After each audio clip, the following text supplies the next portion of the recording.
are watching K-Rights TV, where the truth continues.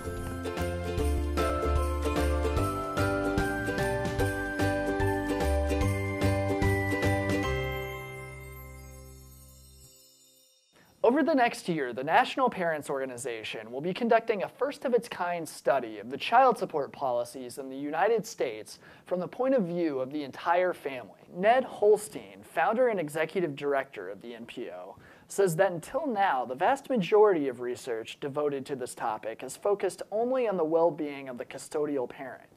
The first aspect of the child support system that the study will examine is the child support guidelines, which vary from state to state, and Holstein says were not written with the best interest of the child in mind. So the first thing people need to know about the child support guidelines in most of the states is that they were actually written by women's advocates and inside lawyers. They were not written by child advocates. And as a result of this, the child support guidelines in many states are far, far too high. In fact, several distinguished economists with academic positions have recently looked at child support guidelines for the first time from that point of view and concluded that in many states, they are 2 to 3 times higher than what it actually costs to raise a child. Holstein says the project will take at least a year to finish because of its broad range. Once it's complete, the public should have a much higher degree of transparency regarding how the child support system operates. We're going to start by looking at issues as to who writes child support guidelines, and is it in fact people who actually know anything about economics, who know anything about children, who know anything about child support? Are they people who are truly interested in the best interest of children, or are they actually interested in other agendas? Because in many cases, they are written by insider attorneys and also advocates for women who have their own axes to grind and are not purely interested in the best interest of the child. To read more about the study, visit the NPO website at nationalparentsorganization.org. You can also find many articles on a number of child support issues affecting divorced dads on dadsdivorce.com. That'll do it for another episode of Dad's Divorce Live. I'm Sean Garrison, editor of dadsdivorce.com. Thank you for watching.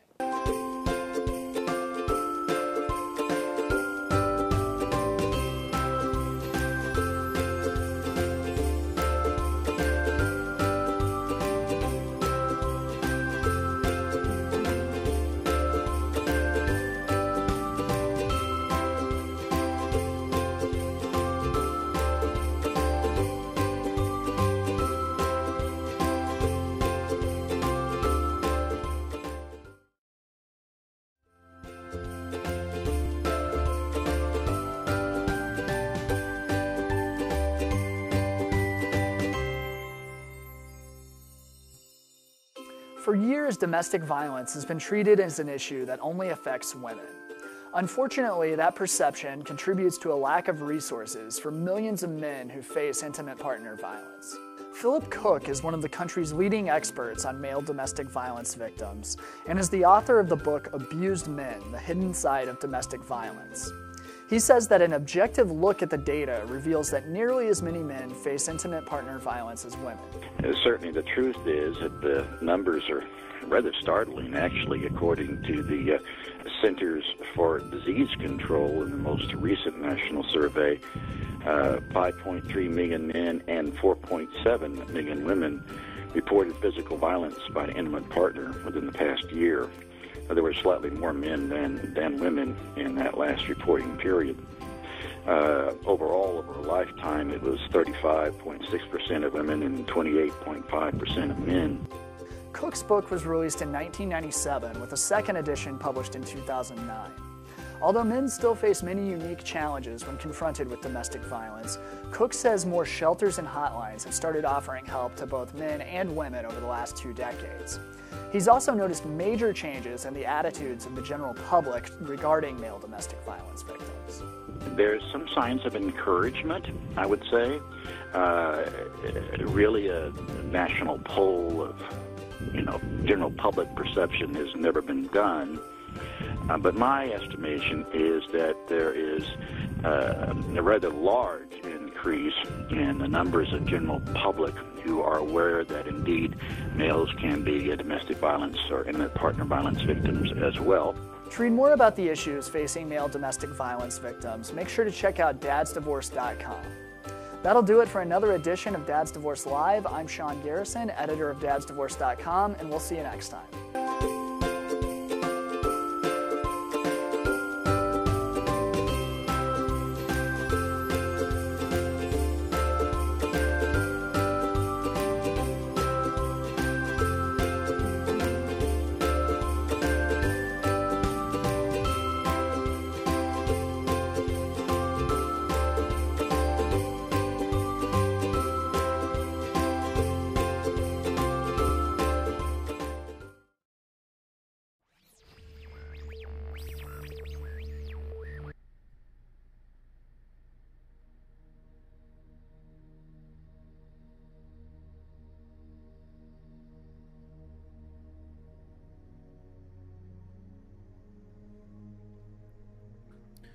The narcissist has no use for the one he or she cannot control.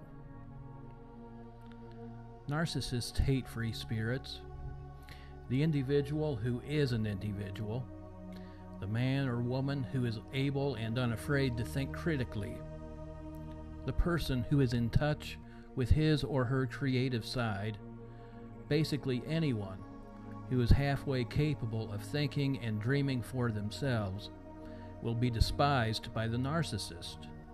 Why? It's because the free-spirited person presents an obstacle to the narcissist and his insatiable desire to control anybody and everybody in his or her circle of so-called relationships. A so-called relationship with a narcissist is no relationship at all.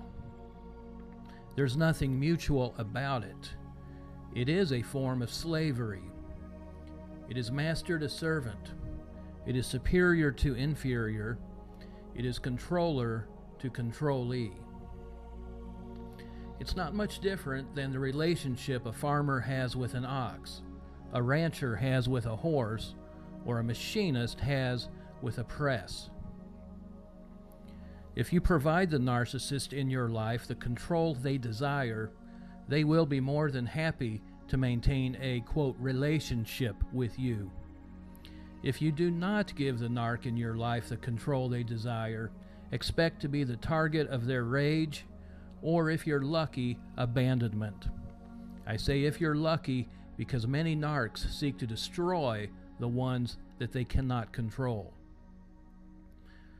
I've personally discovered that most narcissists are more than happy to maintain a phony relationship with you if only you will provide them a single pearl or two of your own soul, flesh, or finances that they can trample on. You know, like the swine Jesus warned us about in Matthew chapter 7. Even if you decide to hand little parts of yourself over to the narc in your life, even a pearl at a time, you will still eventually find the core of your soul trampled underfoot by the narc and his or her minions. But hey, in the meantime, you can at least pretend you're enjoying a relationship with them, right? Let me make this point clear to you, and this is something I have to continually and repeatedly make to my own soul. If the narc in your life can't control you, you mean nothing to them. They don't love you, and they do not care for you. When I say you, I mean the real you. I mean the things about your personality, life, and spirit that define the true you, the things that make you who you are and what you are. The narcissist could care less about those things. Their so-called love for you extends to the level with which they can derive a use from you, like the farmer loves his ox, or a rancher loves her horse, or someone may love their new car. Most of the time, that use is nothing more than a sensation of empowerment, that the narcissist experiences when he or she believes they have exercised power over some aspect of your person, be it your perceptions, your emotions, your thoughts, or your behavior. Sometimes that use is the enhancement of the narcissist's own image for the benefit of those he or she is attempting to impress, much like a prop in a staged production. Sometimes the usefulness they derive from you can range from a simple kissing of their butt to conning you out of your entire life savings. Either way, any relationship you have with a narcissist will always, and I must emphasize always, be built upon their ability to control and exploit some, if not all, aspects of your life. I believe 2 Peter 2:3 words this better than any psychology manual when it states that false messengers, which perfectly describes the narcissist, will attempt to make merchandise of you. If they cannot control you and subsequently exploit you, you mean nothing to them. Now here's a warning. Don't make the mistake of falling for the relationship card when you decide to cut ties with the narc in your life. If and when you muster the strength to sever ties with a narc, expect a full-fledged attack on your morality, character, and integrity. Much of that will be centered on your unwillingness to enjoin yourself to the narc. You will be the one accused of a callous refusal to maintain relations with one so loving and kind as the narc in your life. All of the feigned and fake acts of kindness heaped on you by the narcissist, they'll be thrown back in your face as examples of your selfishness and your pettiness, as well as the narc's mercy and tenderheartedness. Don't think for a moment that the relationship card tactic won't be used on everyone in your circle of family and friends that the narc may have access to. They're going to hear about your bitter, unforgiving heart, while the narcissist all along only wanted a relationship with you. They did want a relationship with you on their playing field alone, a one-way relationship, the narc's way, of course. If you are a free spirit, if you believe that God created you to be an individual personality with unique abilities and purposes in life, if you are someone who possesses the capacity to think for yourself, if you are any of these things, you need to stop wondering why the narcissist in your life targeted you for humiliation, shame, and possibly even destruction.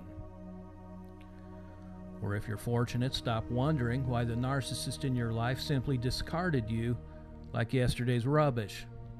Face up to the truth, as painful as it is, that the narc has no use for those he or she cannot control and subsequently exploit. You are watching Gay Rights TV, where the truth continues.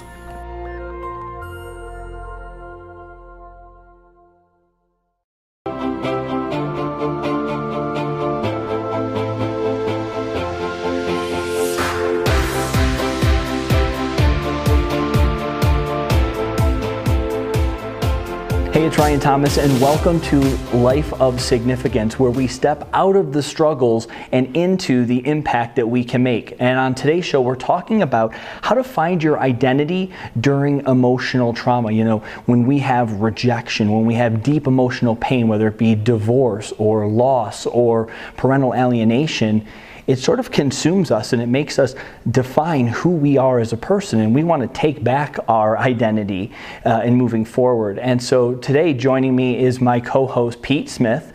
And just for a little backstory on this, at 35 years old, Pete suffered a sudden stroke. And he almost died. Now, luckily, he's with us, so he did survive, and that's a good thing, but it completely changed his life. This stroke gave him a completely different perspective. And now he's sharing his message and helping other people, and he's become America's foremost authority and coach in the personal and professional development space, and he's also become a very sought after international speaker in his leadership and personal development areas. So Pete, let's talk about first, we can't ignore and jump over this idea that you had a stroke. Certainly you had, talk about emotional trauma and the things that you were going through at the time that you had your stroke, and then boom, it puts everything in different perspective.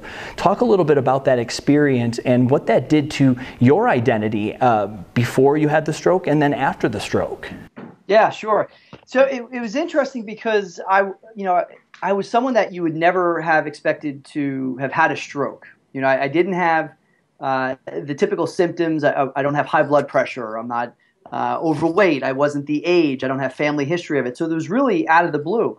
And at the time of the stroke, I was doing great work, meaning I was an operations executive at a nonprofit alternative school for students with disabilities, and loved what I did. And then in May of 2010, the stroke hit.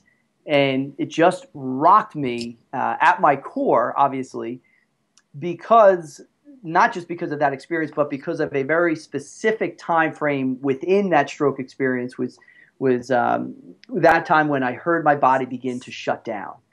And that's really the moment when I thought, I'm dying right here, right now, because I couldn't stop it. I heard it shutting down, which basically means that it sounds like an engine winding down. That's what I heard, and that's when I thought, this is it. I'm sitting here on my dining room floor because I'd lost my speech and I'd lost my balance, and this was it. And so it was really that particular moment within the stroke is really what dramatically shifted just the way that I think about things, and has propelled me in a very different direction since then. Well, and I think that, when you're faced with this moment, right, and like I say, that instant perspective, here's what I was doing, here's what I thought was important, here was the maybe the day-to-day stresses, even though you're doing well, that you're sort of mired in, and then all of a sudden you have this stroke, and then afterwards you're like, wow, there's so much more to life. Here's my purpose. Here's my path. So talk a little bit about that emotional switch for you, being in this situation that you faced. Yeah, so really interesting. So I'm sitting there thinking, I have about 60 seconds left to live. Like, this is it. And I remember thinking about Whitney, who's now my wife, and she was upstairs at the time. And I remember thinking, she's going to come downstairs, she's going to turn the corner, she's going to see me dead on my dining room floor. Like, what is the impact going to be on her? I thought about my parents, and I remember thinking, what's the impact going to be on them? And which one of my brothers and sisters is going to have to call my parents and deliver the news that I died this morning? And just trying to think about how is all this going to play out. Yeah. And then, clear as day, I remember asking myself a very simple but really powerful question. Did I live? Did I live? Did I do everything that I wanted to do? Did I hold back at all? Did I run my race to win? Did I live? Did I change anyone's life? Did I live? And I always find that what's interesting in that moment is never once did I ask myself, were you successful? I didn't really even touch on, hey, are you happy? And I think that's interesting because so much of what society, the messages that society sends us is that maybe our greatest endeavor is somehow to achieve both success and happiness. Mm. And I think that's where we miss the mark. And it's not because I don't think success and happiness are important. It's just that in that moment, I didn't think about that at all. Instead, what I thought about, what did cross my mind was whether or not I was significant. So, in other words, at the precise moment when I thought my life was ending, one of the things that mattered to me most was whether or not I mattered at all. Wow. And so it's really from that moment where I just started looking at things a little bit different. Yeah, it's really an amazing story. And I think that, the important thing is why I think it's great to talk to people like you is like, let's not wait until we have to have some catastrophic event in order to sort of give us a check, bring us that full picture, that big picture view. And that's why, what we're talking about today, right? People that have gone through emotional trauma, things that have become the defining thing of their life. And if you can turn it into a positive, great. But right now, we're kind of trying to help people who are really stuck in the quicksand, so to speak, of that emotion. They're dealing with rejection. They're dealing with being alienated. They're dealing with this this pain, and this affects their self-belief, right? This is who they are. Oh, I'm a divorced person. I'm a rejected parent. I'm a failure. I'm unlovable. Nobody wants me. And it's sort of like, that becomes the identity. So how is it that people can start to think about themselves differently when they've gone through this emotional trauma, or even when they're still going through this emotional trauma? Yeah. So what's really interesting, even as you were describing it, is think of the words that you were using to describe how some people, what they may be saying at this point in their lives. For example, everything you just mentioned was, I am X. And the first thing we need to do in terms of looking at how to either reestablish or create a new identity for ourselves is to separate how we feel from who we are. And so it's very different to look at something and say, I feel dejected, or I feel unlovable, or I feel angry. And that makes you human. But it's different to say, I am unlovable, or I am angry. That becomes more part of identity. So the first step in looking at recreating the identity is to take a look at separating how we feel from who we are. So for example, if I were to give you 3 words, let's take feelings, actions, and identity. Most people would put those 3 in the exact order that I gave you, meaning that our actions create our identity. But then we look at, well, what influences our actions? Well, it must be our feelings. So how we feel, it's how we act, and then how we act forms our identity. And that's how most people operate. But if you look at it, it's very reactive. And what it allows us to do, or what it causes us to do, is ride this emotional roller coaster. And so then we only act a certain way if we happen to feel a certain way, and then we get a chance to say, this is who I am. Imagine what would be different if we were to reverse the order and instead put our identity as our foundation. Our identity is what influences our actions, and our actions influence how we feel. So that's, when you say, I am unlovable, no, you may feel that way. But let's resort back to knowing who you are as an individual. What is your identity? And we have multiple identities that we have going throughout our life in a number of different influences. The family that you're brought up in, your last name, that's an identity. So what does anyone's last name mean to them? I'm a Smith, and when I say that means something to me, and it's based on what does it mean to be a Smith, and so that's my identity. I'm a wrestler. I may not be competing anymore, but I did it for so long and I coached it for so long that's part of who I am. That's my identity. And because I make being a wrestler mean something to me, I can fall back on that. I'm a business owner, or I am a free thinker, or whatever it is. And so really it's getting people to think about, hey, who are you? I get how you feel, but let's separate that for a second. Let's take a look at who are you in terms of your identity. And how can we start influencing our actions based according to that foundation, and not be so reliant on how we feel at any given moment? Yeah, I think that's great advice. And I think that one of the things that really struck a nerve and a chord with me is this idea of being reactionary. Something is always happening to you, and so whatever's happening to you, you take on that identity. It's really like a true loss of self. It's a true loss of understanding who you are at the core, and then, like you said, these different aspects, these different hats that you wear. And I think that sometimes when you deal with trauma, when you deal with rejection, some of these emotional things that we're talking about here, it allows itself to like suck on you and stick on you, and you can't seem to get it off. And it's one of those things where, yes, you might be maybe you're a rejected parent, right? But you're also a daughter, a sister, a wife, a husband, a singer, a dancer, a business person. There are all these other aspects of your personality and who you are, but that identity gets so locked on to the negative. And I think that's true for anything, right? It's easier to get sucked into the negative and to get weighed down by the negative of the situation, even though there's positives that you can find. So it's really a struggle to find those positives, to pull yourself out from being the victim and actually allowing, yeah, this happened to me, or this is happening to me, but I'm not going to let it define who I am, because when I let it define who I am, I'm powerless. I'm just waiting and hoping that it'll go away, and if it goes away, I'm cured. Or if it goes away, then hey, great, now I can be this person that I truly am meant to be.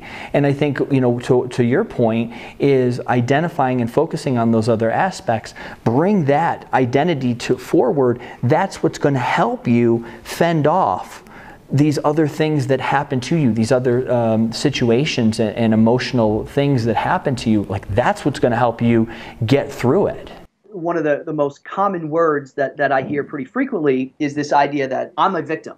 And here again, it's separating that from, no, I feel victimized. But feeling victimized does not necessarily make you a victim.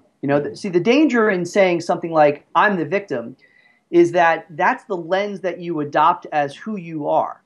And so that's the type of lens that you'll start to look at things, not just in your current situation dealing with being an alienated parent, but you'll begin to look at, well, if I'm the victim here, I must be a victim elsewhere as well, because that's part of who I am, and that's how we start to see things.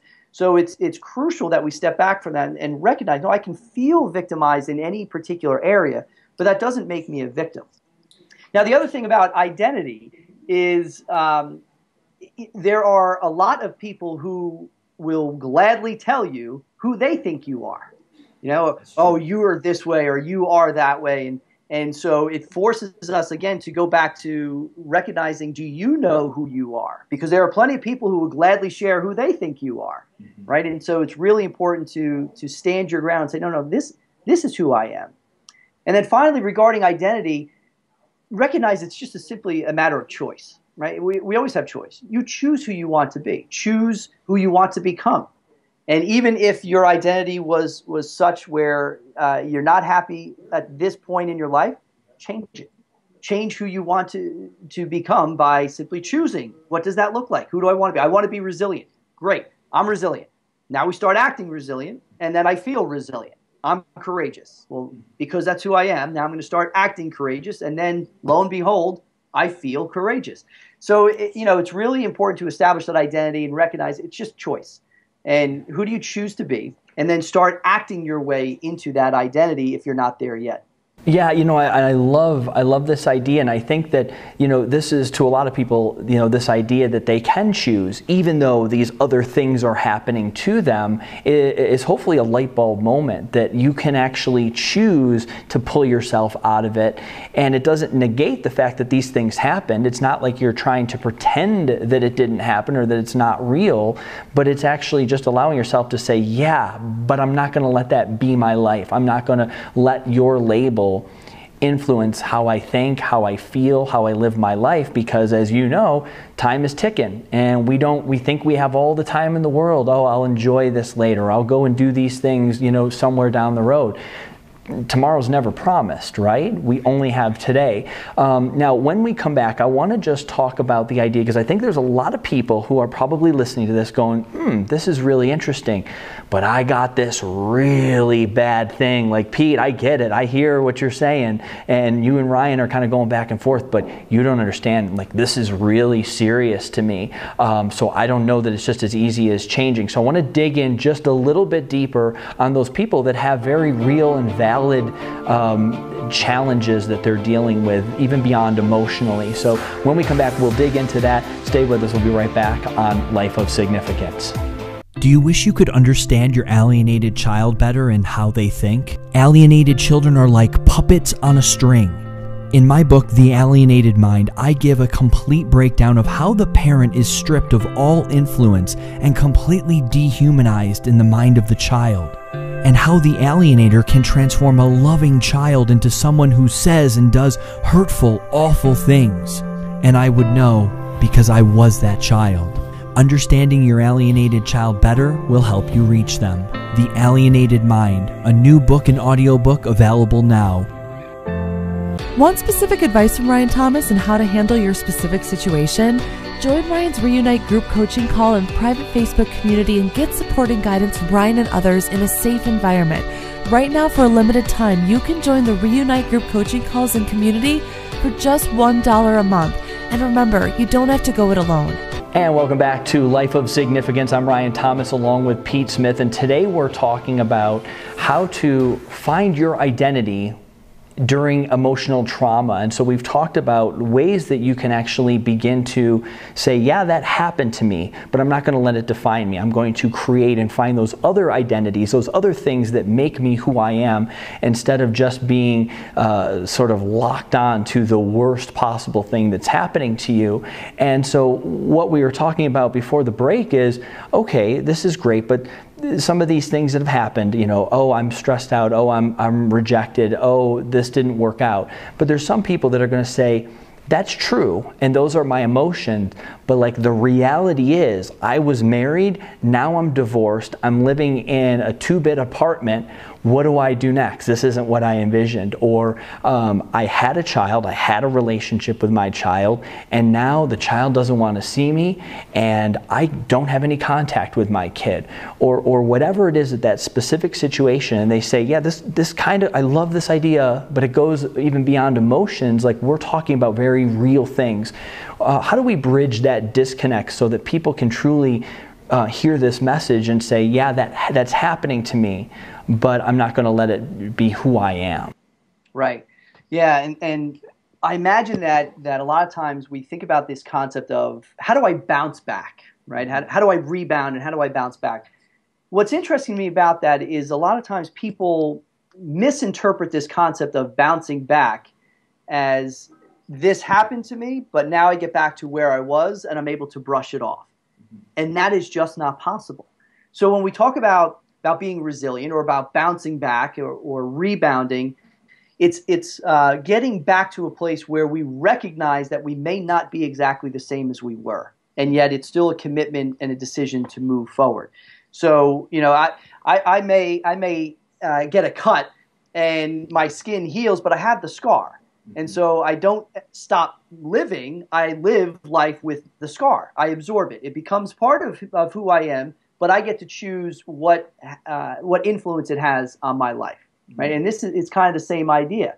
So it's a matter of, here again, looking at the words that we're using.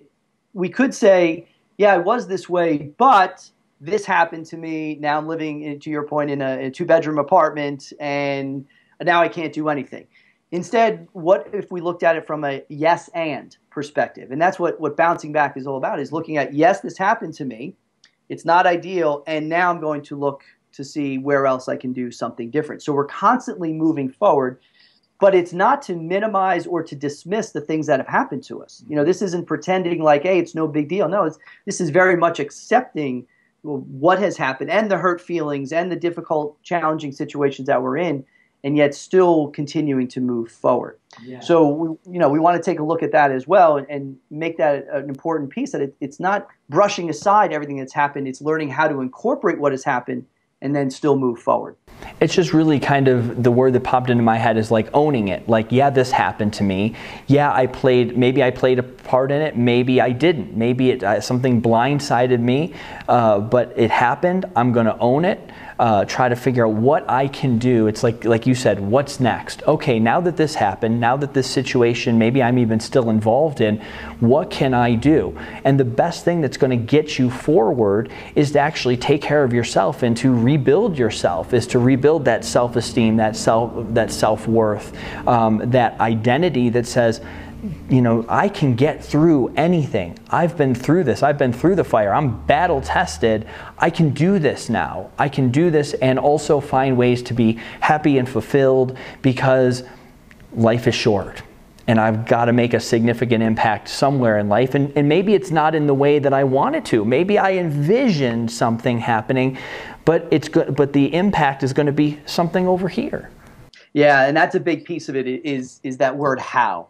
You know, we have an idea, all right, this is who I am, and we have an idea of how our life is defined. You know, I'm married, and then we're going to have kids, and it's going to be great, and we're going to live happily ever after, because at least that's what Disney and Hollywood keeps telling us we should have, right? Right. And all of a sudden, we get thrown this curveball, and no longer are we not in the relationship that we once were, but now we're alienated from the very people that we care most about, right? And that rattles us to our core, because partly in our mind we had this vision of what this ideal life looked like. Yeah. And so we've been thrown a curveball and it rattles us, and yet we still need to look at, all right, I can still be that, I can still be a dad, I can still be a father, I still have an idea of what that means to me. What I need to figure out now, my new challenge is, how do I do that? Because how I do it is going to require something different on my part than what I first imagined it to look like. Absolutely. So we don't have to change our identity. We simply have to shift how we go about living our identity out. Yeah, I think that's awesome advice. Before we wrap up, let's just kind of bring it full circle. The big 3 takeaways that you would say that needs to be done when you're dealing with this emotional trauma and you're trying to find that identity, you know, kind of gift wrap it for us as we end here. Separate feelings from identity. How you feel does not mean that's who you are. Let your actions be influenced by your identity, which then will influence how you feel about something. And then ultimately it always comes down to a choice, right? We always get to choose who we want to be at any given moment. We start from there, and what's different is how we go about living out that identity. Outstanding. Pete Smith, thanks so much for joining me here today. And thanks to everyone watching. I hope these insights were helpful to you. Go out there, continue to live. Don't let anybody else define who you are. Chart your own course. Make those decisions. Believe in yourself. Give yourself permission to make those decisions for you, for your identity, and for your life. So I'm Ryan Thomas for Life of Significance. We'll see you next time. Thanks so much.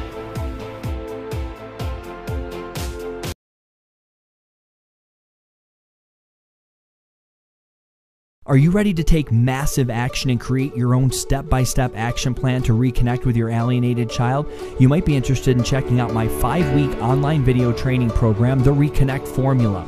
Discover what to say, what not to say, how to use email and text to communicate better, and how to use social media to influence your child even if you've been blocked. This is the culmination of my experiences as an alienated child who reunited to help you build the relationship with your child again and get one step closer to reconnecting. So go ahead, check out my 5-week online video training program, The Reconnect Formula. Watching Gay Rights TV, where the truth continues.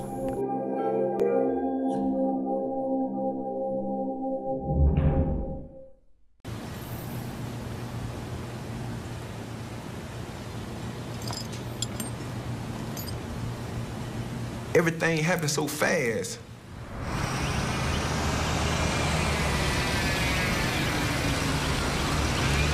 Deputy, she called classification, like, man, we got a juvenile down here, and he just been sentenced to life. So what they did was they grabbed me out the juvenile part and put me in confinement. And they were like, you can't come out of confinement because due to your sentence. And so it still hadn't registered in me that I got a life sentence, because I'm like, man, I couldn't believe that. I'm like, nah, this can't be true.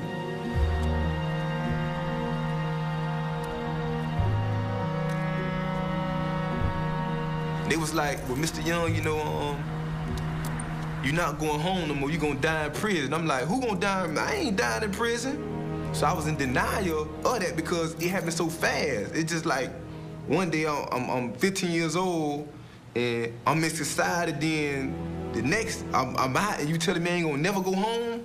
That's kind of like hard to deal with. And I couldn't grab the concept of that.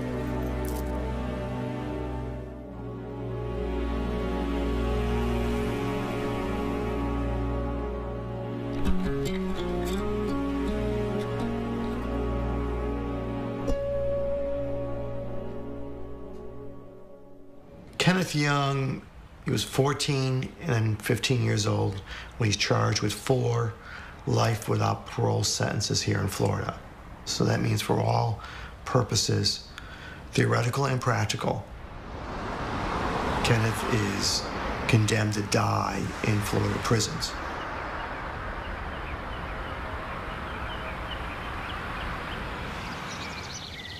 So we have been working on this case since 2006, 2007. He had exhausted all of his appeals. He exhausted all of his post-conviction motions. That was it. There was nothing more for Kenneth.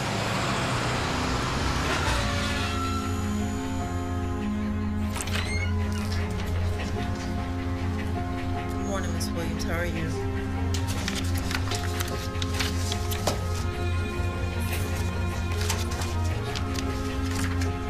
And then the U.S. Supreme Court comes up with this decision, Granby, Granby, Florida, that says kids are different. They wanted to continue into the motion just because we didn't. You have to give them a second chance. You have to give a second look. Let's see what this individual became as an adult. And let's then decide what a fair sentence is under our Constitution.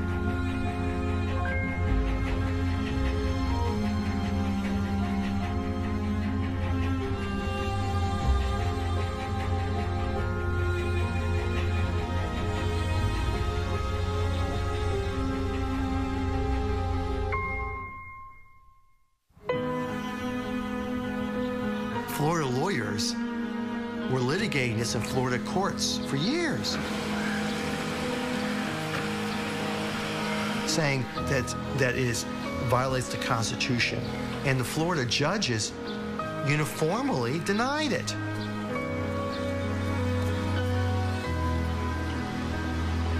So it really took our United States Supreme Court to say enough of this barbarism.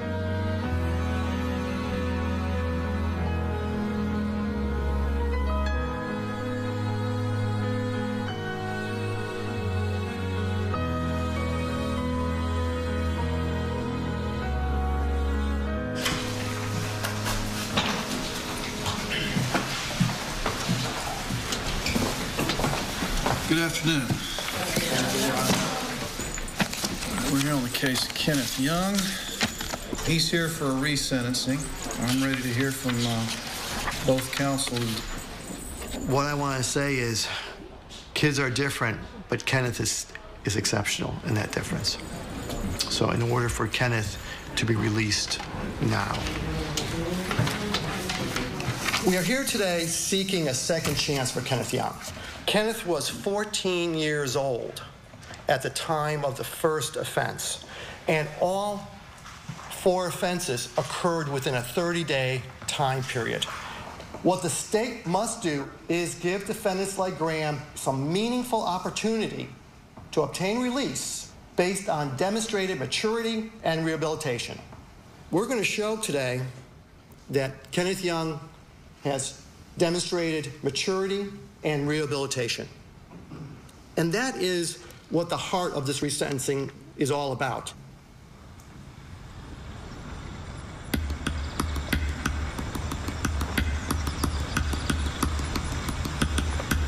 It was on a Saturday, and I received a call about an attempted armed robbery.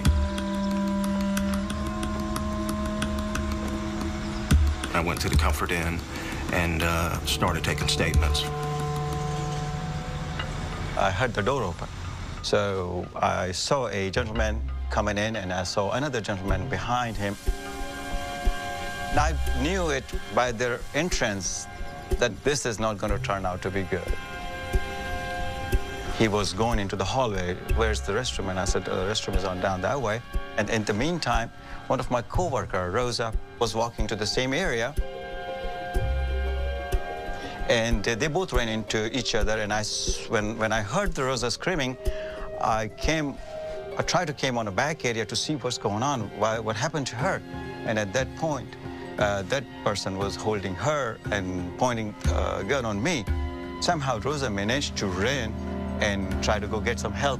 One had the gun, and the other one was trying to grab me, and I was trying to push them away, I guess. But when they realized that the that other person may get some help, or it's kind of not as easy as they had thought. So they ran away. Young and Bethea, they were spotted by Deputy Sims.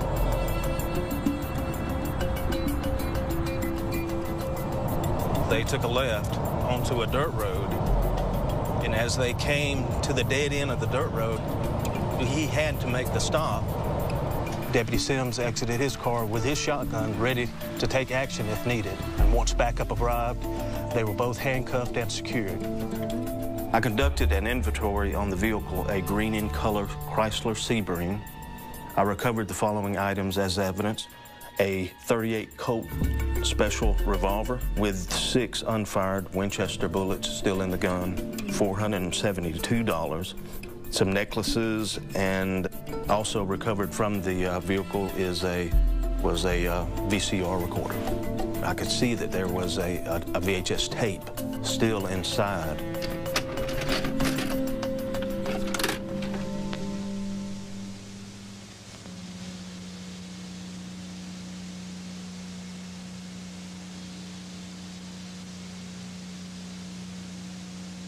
The first person that entered was Jaquez Bethea, and the second person, the taller, thin one, was Kenneth Young.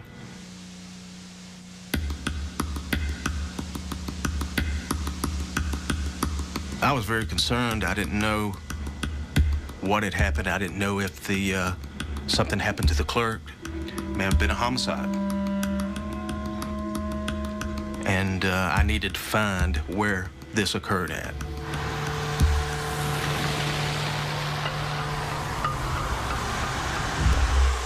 We had a series of robberies in the Tampa Bay region.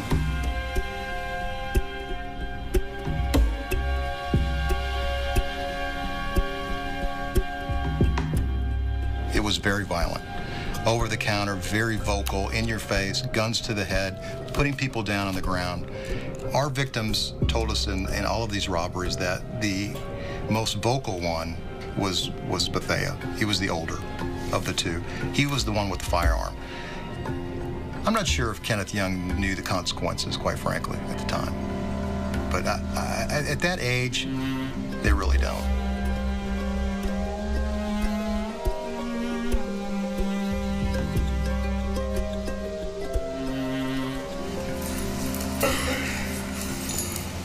Raise your right hand. Do you solemnly swear affirm the testimony you will give will be the truth, the whole truth, and nothing but the truth, so help you? Yes, ma'am.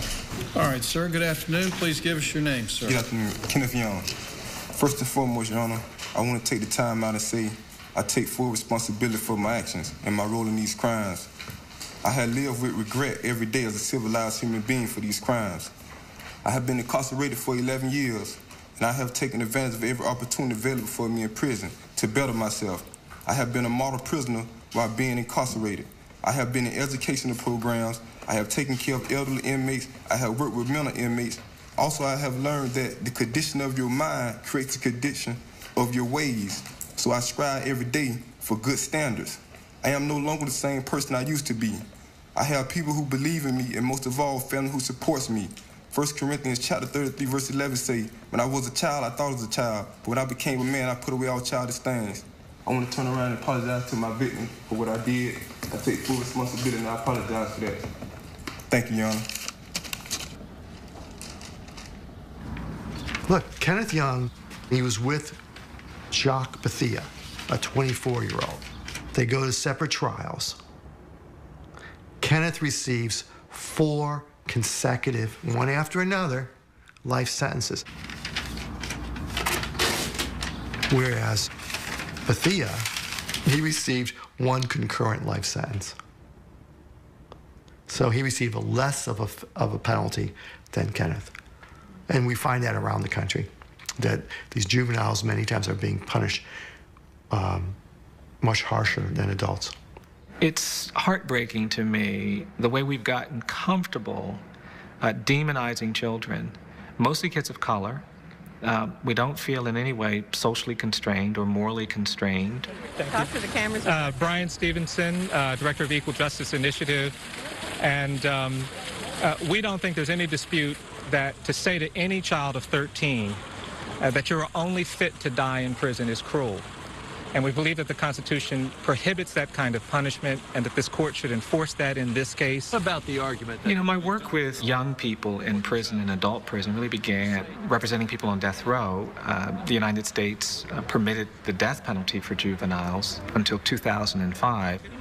When we finally persuaded the Supreme Court to ban the death penalty for children, I was clear that that would not be, life imprisonment without parole would still not be a just outcome for many of these kids. And even after these Supreme Court decisions, we're finding lower trial court judges and in some state courts that are very hostile to these children. We had these people saying, oh, these kids aren't really kids, they're super predators. These kids aren't really like other children, they're criminals. And so we have to keep pushing that, fighting that. And please, you tell me swear from the testimony you will give the truth, the whole truth, nothing but truth, so help you God. Yes, I do.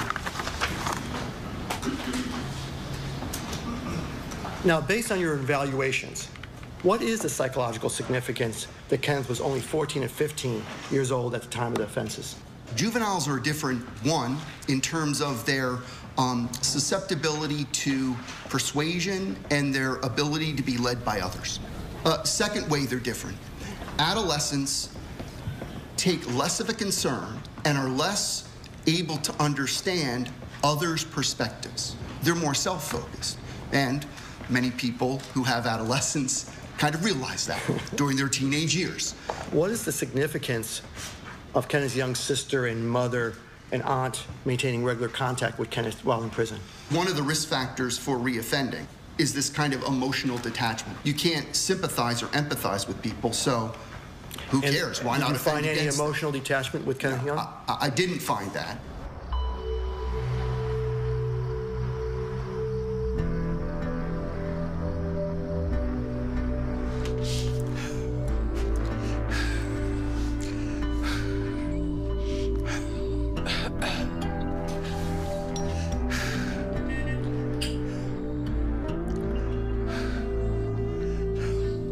Do you see Kenneth coming out? What are you thinking? Do I see Kenneth coming out? I don't know. Judge has total discretion. Total discretion. Okay. So he's not forced by the law to give a 16-year sentence or a 40-year sentence. Yeah, I don't see him doing 40 years at all. And I know the judge has a heart. I've prayed, and I asked for forgiveness on behalf of me and my son. It doesn't matter what they ask me, I'm ready. Well, they may ask you, when's the last time you took drugs? And I would tell them the truth. 2 years ago.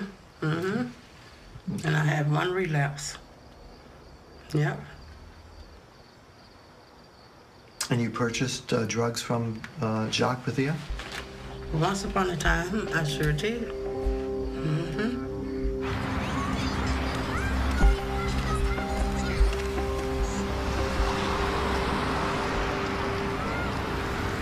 I stayed in like a low-income area.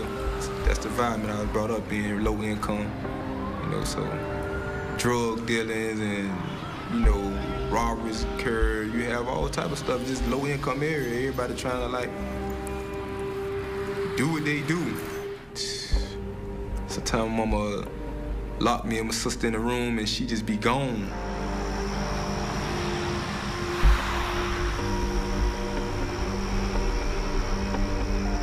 I'd be on my bicycle and I already know like 9 times out of 10 where she'll be at, getting high, because in my neighborhood, you have like certain apartments, certain houses that people go to get high.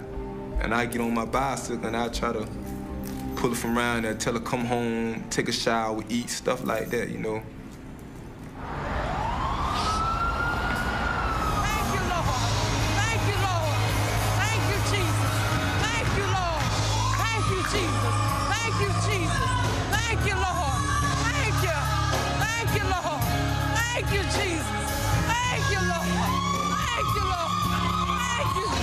Lately, I've been doing pretty good of keeping myself clean. I'm staying more focused now, and my son taught me that. He says, Mom, you need to learn how to stay focused. I didn't know how to stay focused, but Kenneth taught me doing while in prison. Yeah, my mom, she come see me. We got a good relationship. She come see me. She been doing good. She been staying off drugs and alcohol. Got her own apartment now. Car. You know, she come see me. We talk about the Bible, talk about life, period. You know, a lot of times she come see me and she talk about she wish she could have been a better mom and did this and did that. You know, she regret a lot of stuff that she did. You know what I'm saying? As far as not like being there for me, like she feels she should have been as a parent. You know, I forgave her for it though.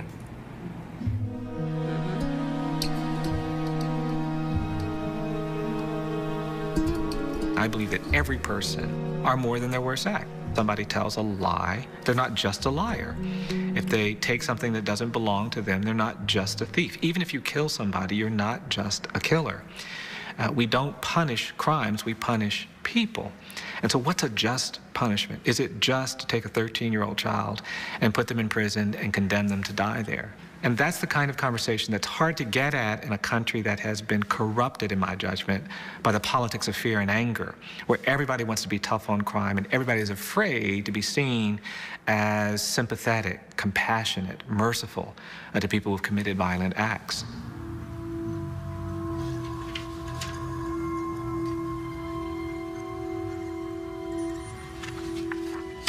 The state's trying to retry the case. We don't want to retry the case. They're going to have how many witnesses? 2 police officers and 2 victims.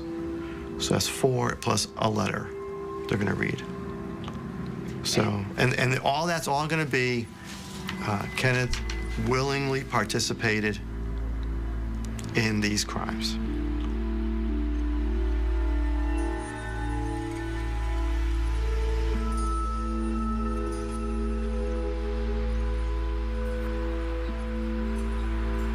State, have any witnesses? Yes, sir, I do. I'd like to call Sandra Christopher. Raise your right hand, please. Do you solemnly swear affirm the testimony you will give will be the truth, the whole truth, and nothing but the truth, so help God? I do. All right, ma'am, you have a seat. Please watch your step. Now, ma'am, I want to ask you some of the basic facts. I'm going to take you back to the date of June 20th of 2000. Can you tell me? Your Honor. Yes. Relevancy. The issue in this case is the Grand-Free Florida issue of whether or not there's been demonstration of rehabilitation and maturity. This is not a case where we're retrying 3 separate trials here today. Sir, I'm going to have to disagree with you. That is not the standard. The Supreme Court of the United States did not instruct the trial courts on resentencing for that to be a standard. That is simply, principle, Your Honor. It's a principle, sir, yes, but it's not a guideline for sentencing. I'm going to focus on the facts of this offense. Overruled. Go ahead. Thank you.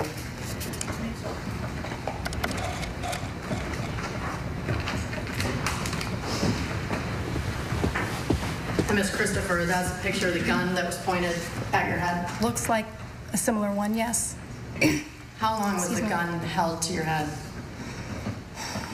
It didn't seem like it was that long, but it was long enough. Now, are the assailants saying anything to you? Oh, yeah. They are wanting to know where the safe is, where's the money. You need to tell us, otherwise, you know, some explicatives, you know, your butt, the whole thing. Tell us what they said, ma'am. Really? I want to hear word for word. Well, they wanted to know where the damn money was. If we didn't tell them, they were going to shoot our ass. They were, you know, kicking us. One of them actually put the gun on my head. I had a bruise for days. I had photos of it I can't find. Ma'am, what are you thinking at the point that you have this gun to your head? God and I are good. Well, I went through a checklist that fast. God and I are good. So, you know, when they say your life flashes before your eyes, it does. As much as I know that he wants to be released, I'm not ready to have him walking around where I live. And I'm not moving. Good afternoon, Ms. Christopher. Now, as I understand, you didn't testify at the first hearing, but Ms. Andreski did? I believe so. Earlier, you stated that both people had a gun. Would it surprise you to know that she testified only one person had a gun? I'm just trying to rethink real quick them coming through the door. If you just give me just a moment. Sure.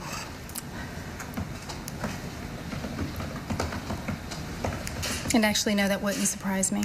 Okay. Because when there was one person that came in the front with the gun, and then the other person was behind him. I understand that you suffered a bruise after this incident. Indeed. Did you have to go to the hospital afterwards? No. Okay. Just one last question, Ms. Christopher. Are you the same person that you were at age 14? Judge, I'm going to object to relevance. Sustain. And nothing further, Your Honor.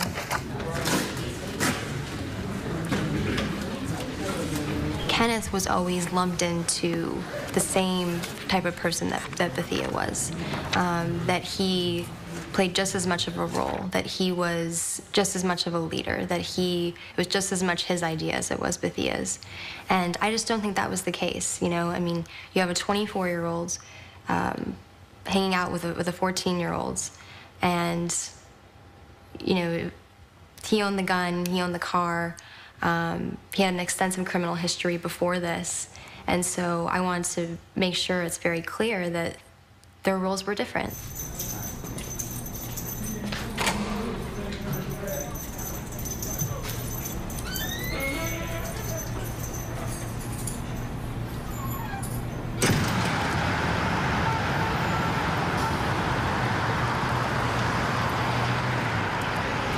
I moved to Florida because my sister lives at the time she was living in Clearwater. So I just went down there to initially just spend some time, a couple weeks, and then it turned into a couple years.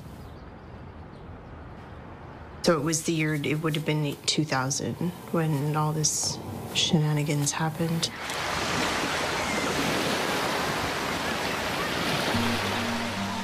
Initially, when they came, it was maybe at the latest 5:30. Like it was early in the evening. It was still daylight. They came in, and Kenneth was on this side of me, so my left-hand side. And then Bethia, with gun, basically came over the counter at me, right? And then my hair was in a ponytail, so. Sorry.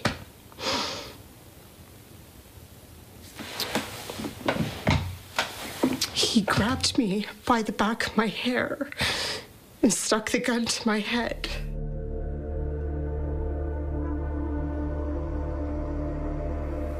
He was saying, like, give me the money, right, with the gun to my head. So, of course, I opened the register. I don't know what got it in this man's head, where his mind turned from money to other things.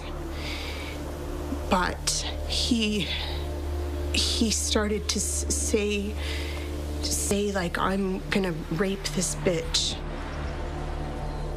You know, he just kept saying that over and over, you know, and then Kenneth was not in the room. He was still in the lobby. Like, he wasn't even behind the front desk.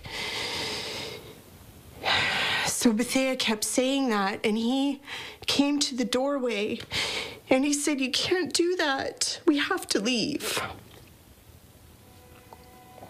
Bethia basically picked me up off the ground by my hair, and then he threw me on the floor and kicked me in my back, and then they left.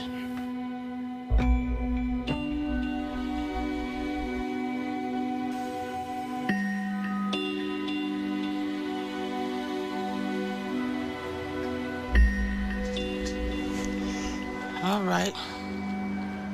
This is Ken. He always been a little clown. And this is Ken here as a baby. Now, this is Ken, one of my favorite pictures. They danced the night away, him and Kat, at my father's birthday party. Because he could dance. He can dance. And I guess he get that from me. I thank God today for not killing myself. because I want to give up. I did. And it hurts me so bad because I fought myself for everything. I did. Because I felt like if I didn't have the substance abuse in my life, my son wouldn't be where he is today.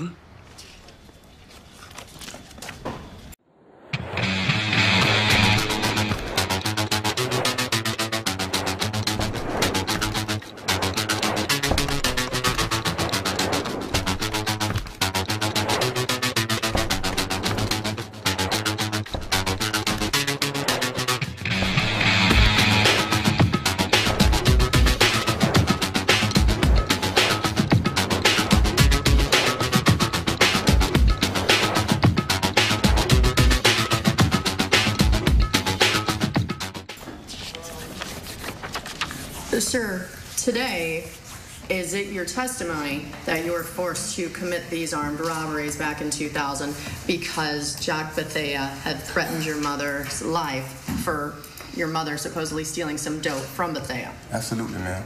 You spoke to law enforcement back in the year 2000 after you were arrested, correct? Yes, ma'am. And you also spoke to members with the Department of Juvenile Justice before you were sentenced after your first trial, correct? Yes, ma'am. When you were being interviewed by the Department of Juvenile Justice, they were trying to find out what you'd been through, what happened, so they could make some type of sentencing recommendation to the court, correct? I don't know what the job was. All I know, they came to interview me. I was young then when they came to see me. So this is the first time you are saying that you could have ever told anybody about the fact that your mother was being threatened by the older co-defendant, and that's why you had to commit these armed robberies? No, I told that to my public defender. And when I came back in Hillsborough County about the story of what happened. Her name was April Hughes. April Hughes told me she do not want to hear that. She was concerned about the charges, what's in front of her. That's what she told me. She never brought it up in court. I never testified in court. I never testified through my trials. I know I always remained silent.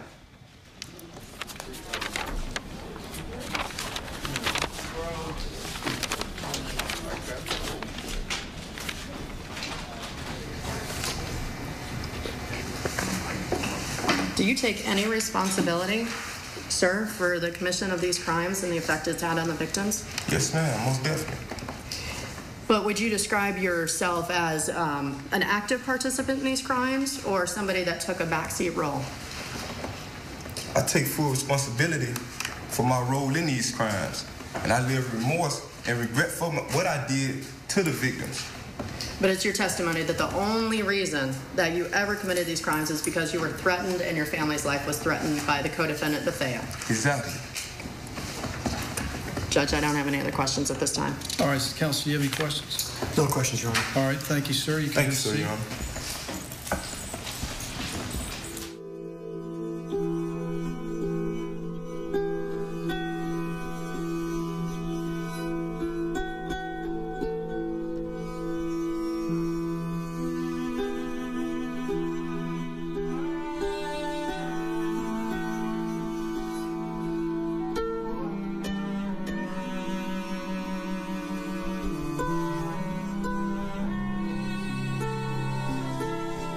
When I was a public defender and I met Mr. Young, my first impression, because I didn't originally have the case, so by the time I first met Mr. Young, he had already been to trial in Tampa.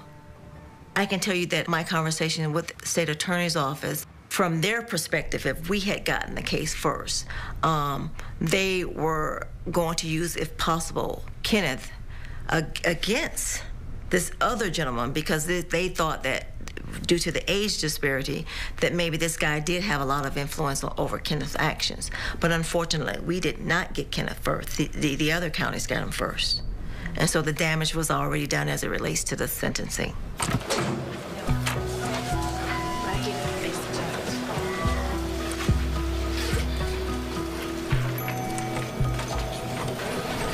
I have been on the bench since January 3rd of 2011. I do believe juvenile court is social work because I do believe it does take a village. And I do believe that you have to think outside of the box. And so you have to cure sometimes the problem. Sometimes it's because there are academic issues. Sometimes because there's poverty in the household. We're doing it just because we need to put food on the table.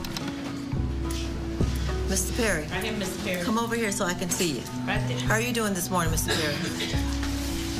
How are you doing this morning? Grandma, thank you for bringing him in. And it is difficult to give a child hope when they don't see any hope around them, when they live every day in poverty, or their parents are in jail, their neighbors are in jail. But what I try to get them to see is, look at me. There's nothing special about me. I'm living my dream. I grew up on the south side of town. You know, my grandparents took care of me. My parents were young when they had me. And so what I try to get them to do is to remember, we don't get to choose our family members, but we can choose the actions that we take. The cycle can be broken. Why not breaking the cycle with you?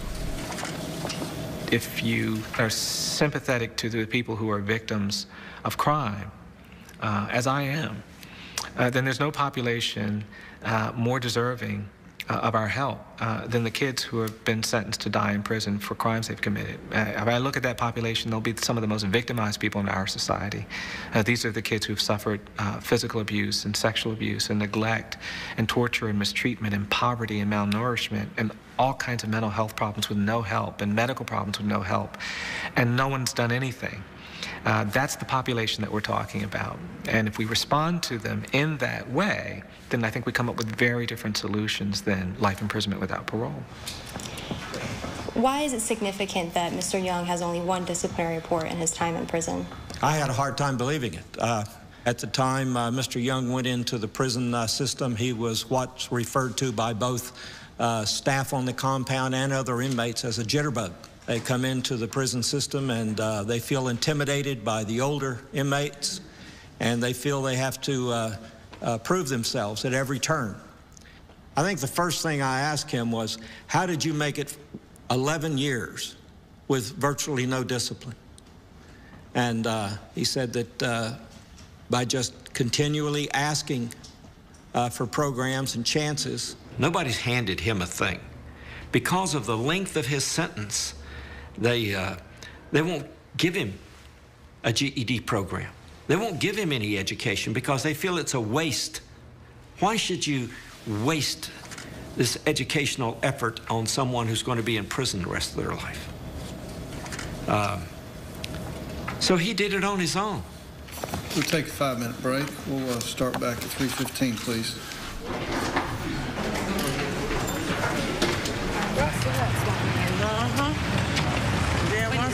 When things don't go as you expect. Once the system like fail you know, you just be like, I don't care no more.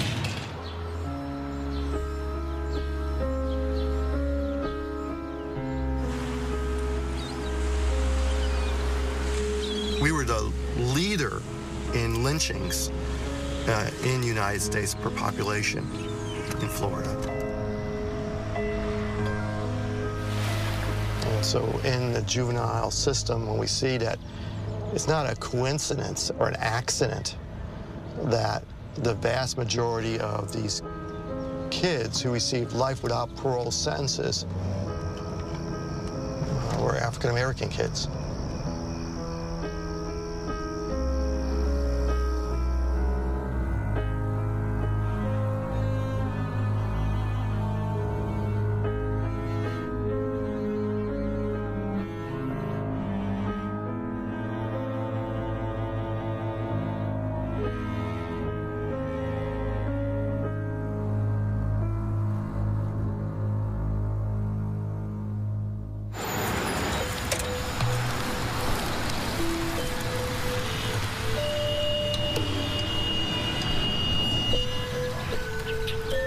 I dropped out of school because my sister, she was 15, and she had her first child. And, you know, she was trying to work and stuff like that, so I'd stay home and take care of my little niece till she come home from work and things like that. So, you know, it was just basically like me and my sister. I'm 11, she 15, got a kid. Our mama ain't there, you know, so.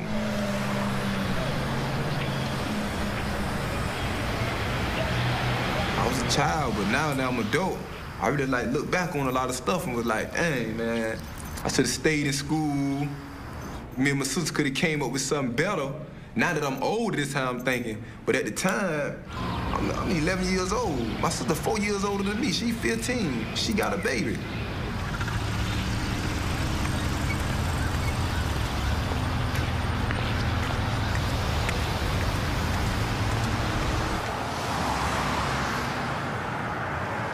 I did write to Kenneth probably 2 or 3 years after the incident. By that point, I would have known how young he was at the time and learned a little bit about how his life had been. And I wanted him to know who I was. Like, I sent photos of myself as well. I wanted him to know what he did to my life. You know, what that incident, what him and Bethea did that day, how it affected my life. And I also wanted to tell him that I forgave him for what he'd done, and that to thank him for whatever his reasons were for making them leave, that I was grateful for that. That he prevented it from being worse than it already was.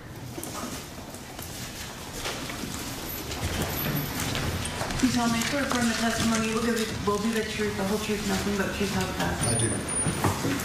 Approximately how long do you recall your interview with Mr. Young lasting when you met with him?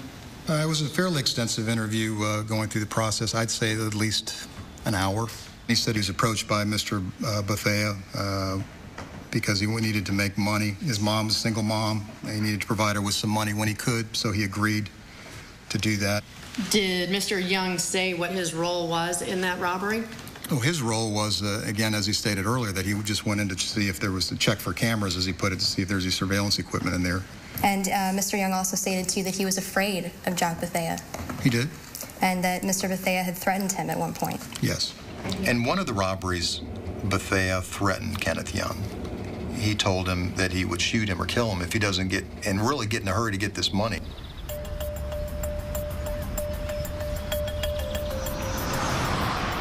When you see a young man like a Kenneth Young who has problems, I mean, these are a lot of things that we see. The Pinellas County Sheriff's Office receives about 10,000 reports of neglect and abandonment and abuse of children on an annual basis.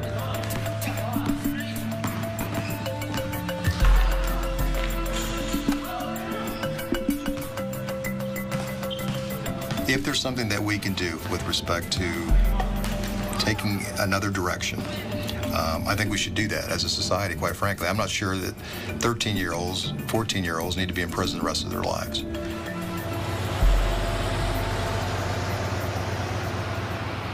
Call your next witness, please. Your Honor, we'd like to call Stephanie Young.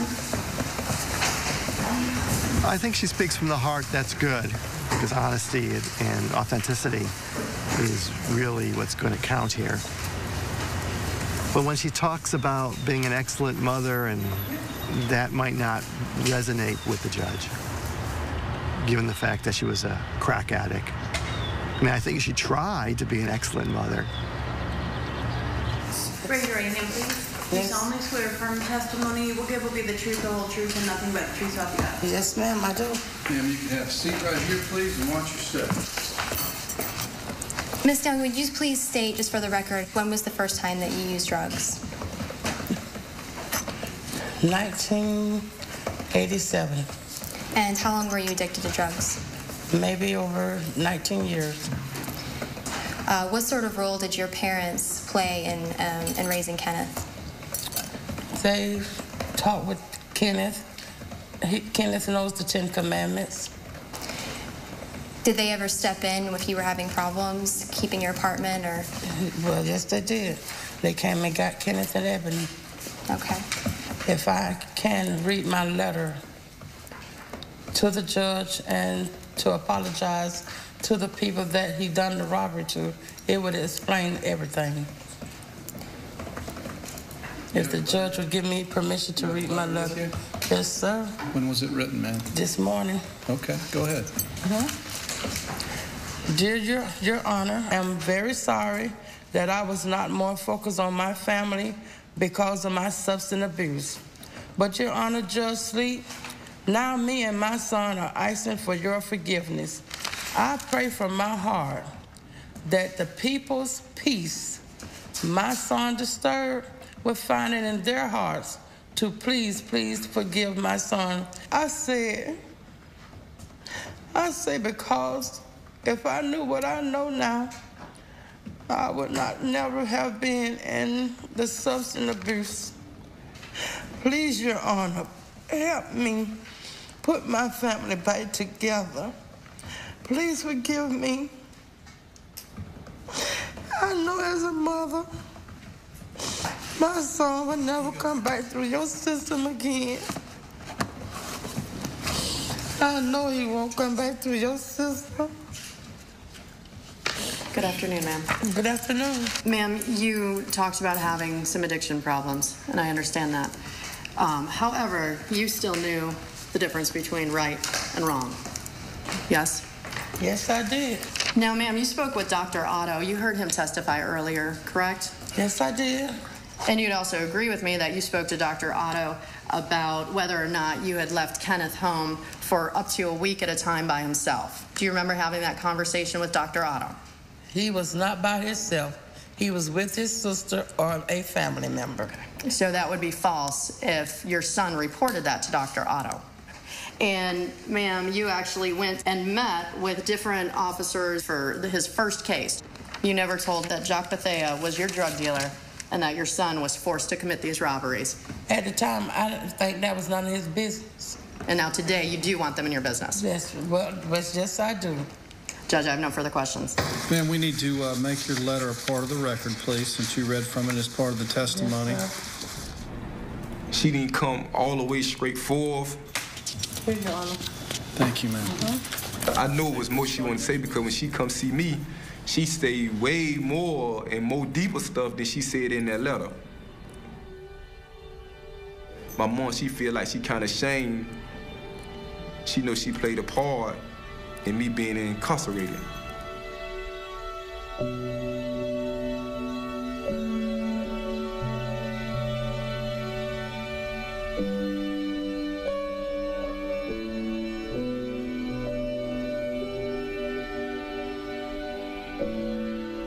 There are some things I did forget, but I regret that I wasn't honest to let him know, yes, being on drugs and things, I have left Kenneth in the house by himself.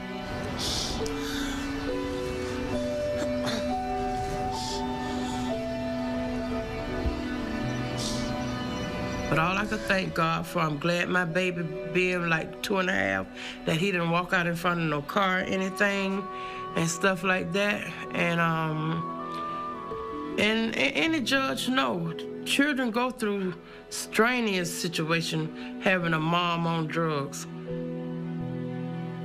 Kenneth has seen a whole lot of things, you know?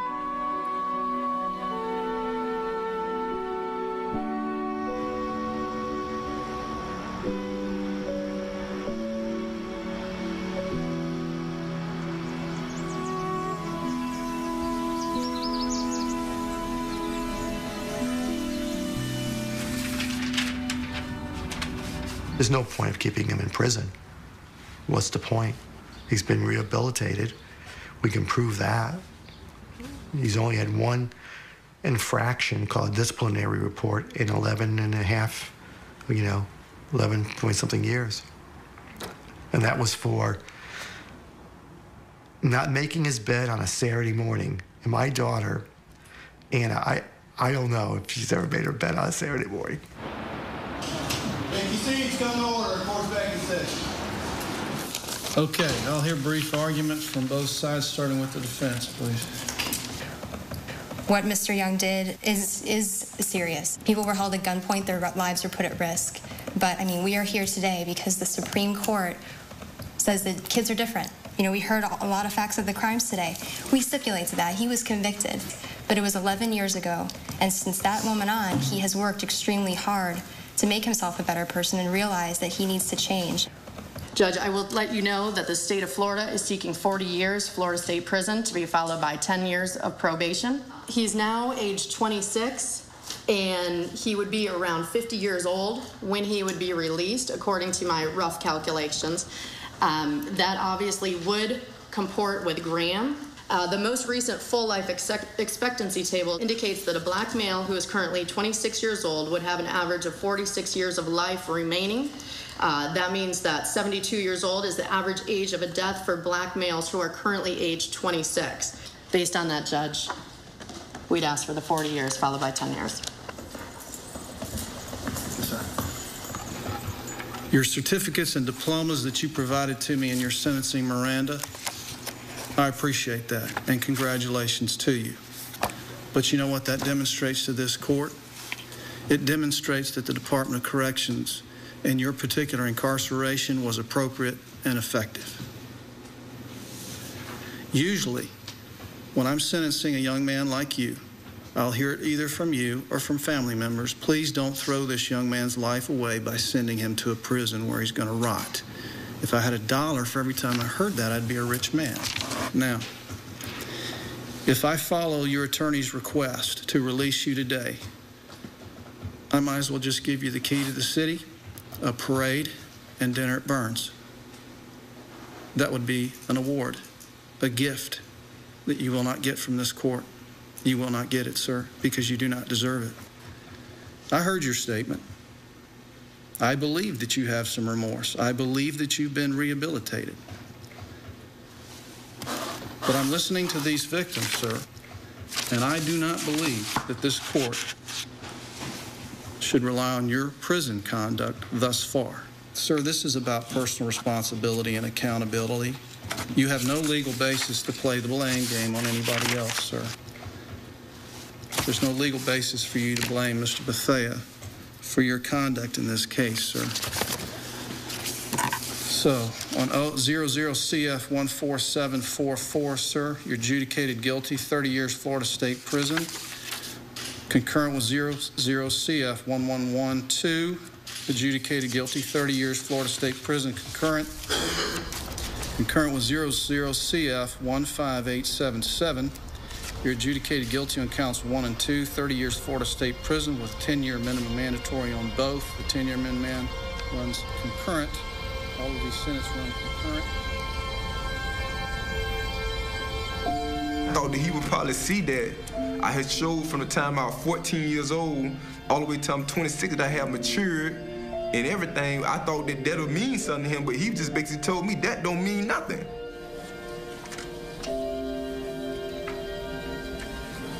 And I was every institution I went to, they were like the hardest institutions in Florida. With all the violence, gang violence, stabbings, rapes, that's the worst of the worst everywhere I went. And I survived through all that. Then he just like, oh, that don't mean nothing. I'm like, oh, you showed that you are rehabilitated, but I'm still gonna send you to this. Come on, that's. At least he doesn't have life. And I'm gonna continue to go visit my son and continue to fight for his right. I am. I'm sorry, because I was hoping for that. Me too. Me too.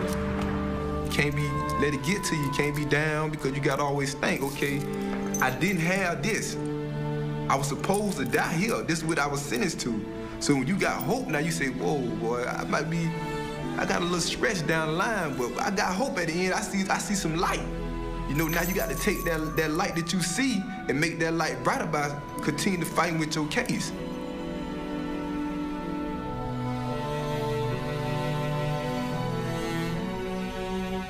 You know, I'm gonna fight for what I believe in. I believe I changed.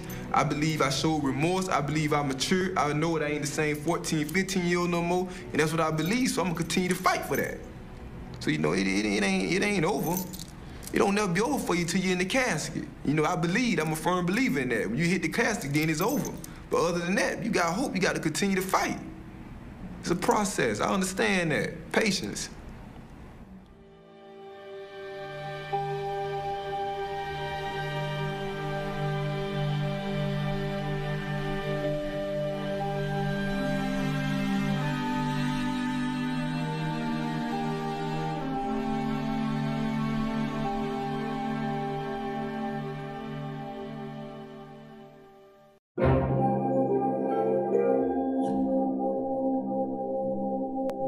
watching Gay Rights TV, where the truth continues. Every single day is a bad day, because they can't seem to pay. So the court comes out and they call you deadbeat, but that ain't the way. That ain't the way. Get up and pay your child support, so you can go shopping. So you can go shopping.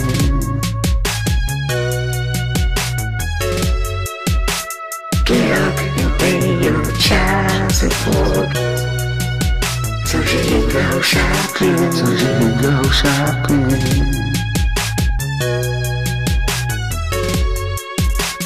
Every single day is a bad day, because you can't seem to pay.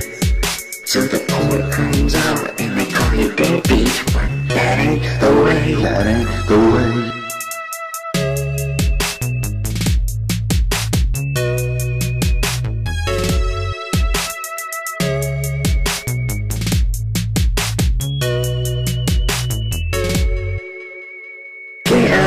Pay your child support, so you can go shopping.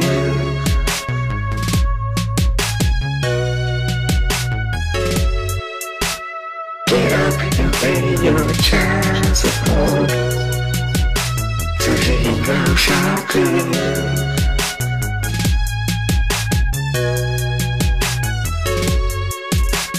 Get up and pay your child support, so you can go shopping.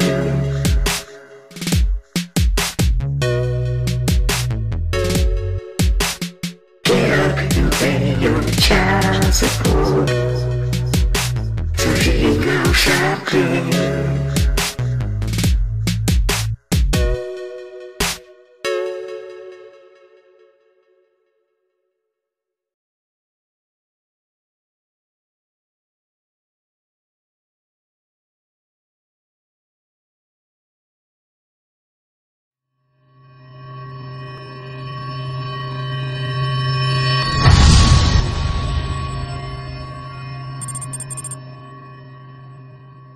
People need to take care of their kids, but it's so abused in the state of Texas. That's why attorney Mark Davis says he put out this cynical advertisement.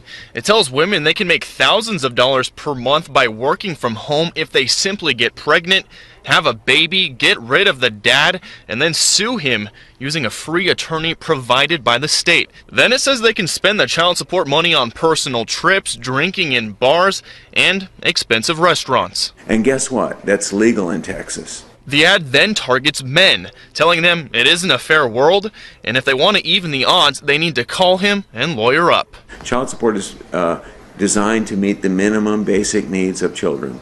It's not supposed to be a transfer of wealth for drinking, partying, and going out to restaurants. Surprisingly, local women we spoke with agree with the motive behind the ad. Well, I've seen that happen, and I think it's not good for the kids or the father. It's just disgraceful to like women. It's not cool that just people are doing this, just like take advantage of everything that the government gives us and stuff like that. Texas State Rep Mary Gonzalez explained to me why the debit card system was implemented. The Texas government wanted to make sure that the children were getting the money as quickly as possible. Previously, it was taking a long time for the families to get the money that they needed. Davis says we need a law to keep track of exactly how that money is being spent. I have a client that I recently represented. I got $1,400 a month for an infant that's 6 months old. It's impossible to spend $1,400 a month on an infant. It's just ridiculous. You know, some people will be offended by the advertisement, but he feels the law has to change sooner rather than later. I don't think I have to say every single mother is doing a good job. Some are doing a horrible job. Now that is the child support hustle here in the state of Texas. You got that debit card that they have. They go spending wherever they want to. These chicks be talking about, oh, when I get my child support, I'm going to go get my nails done. I'm going to get my hair done. I'm going to go to City Trends, the Rainbow, and go get their stuff. They go to pay to get into the club with the child support card.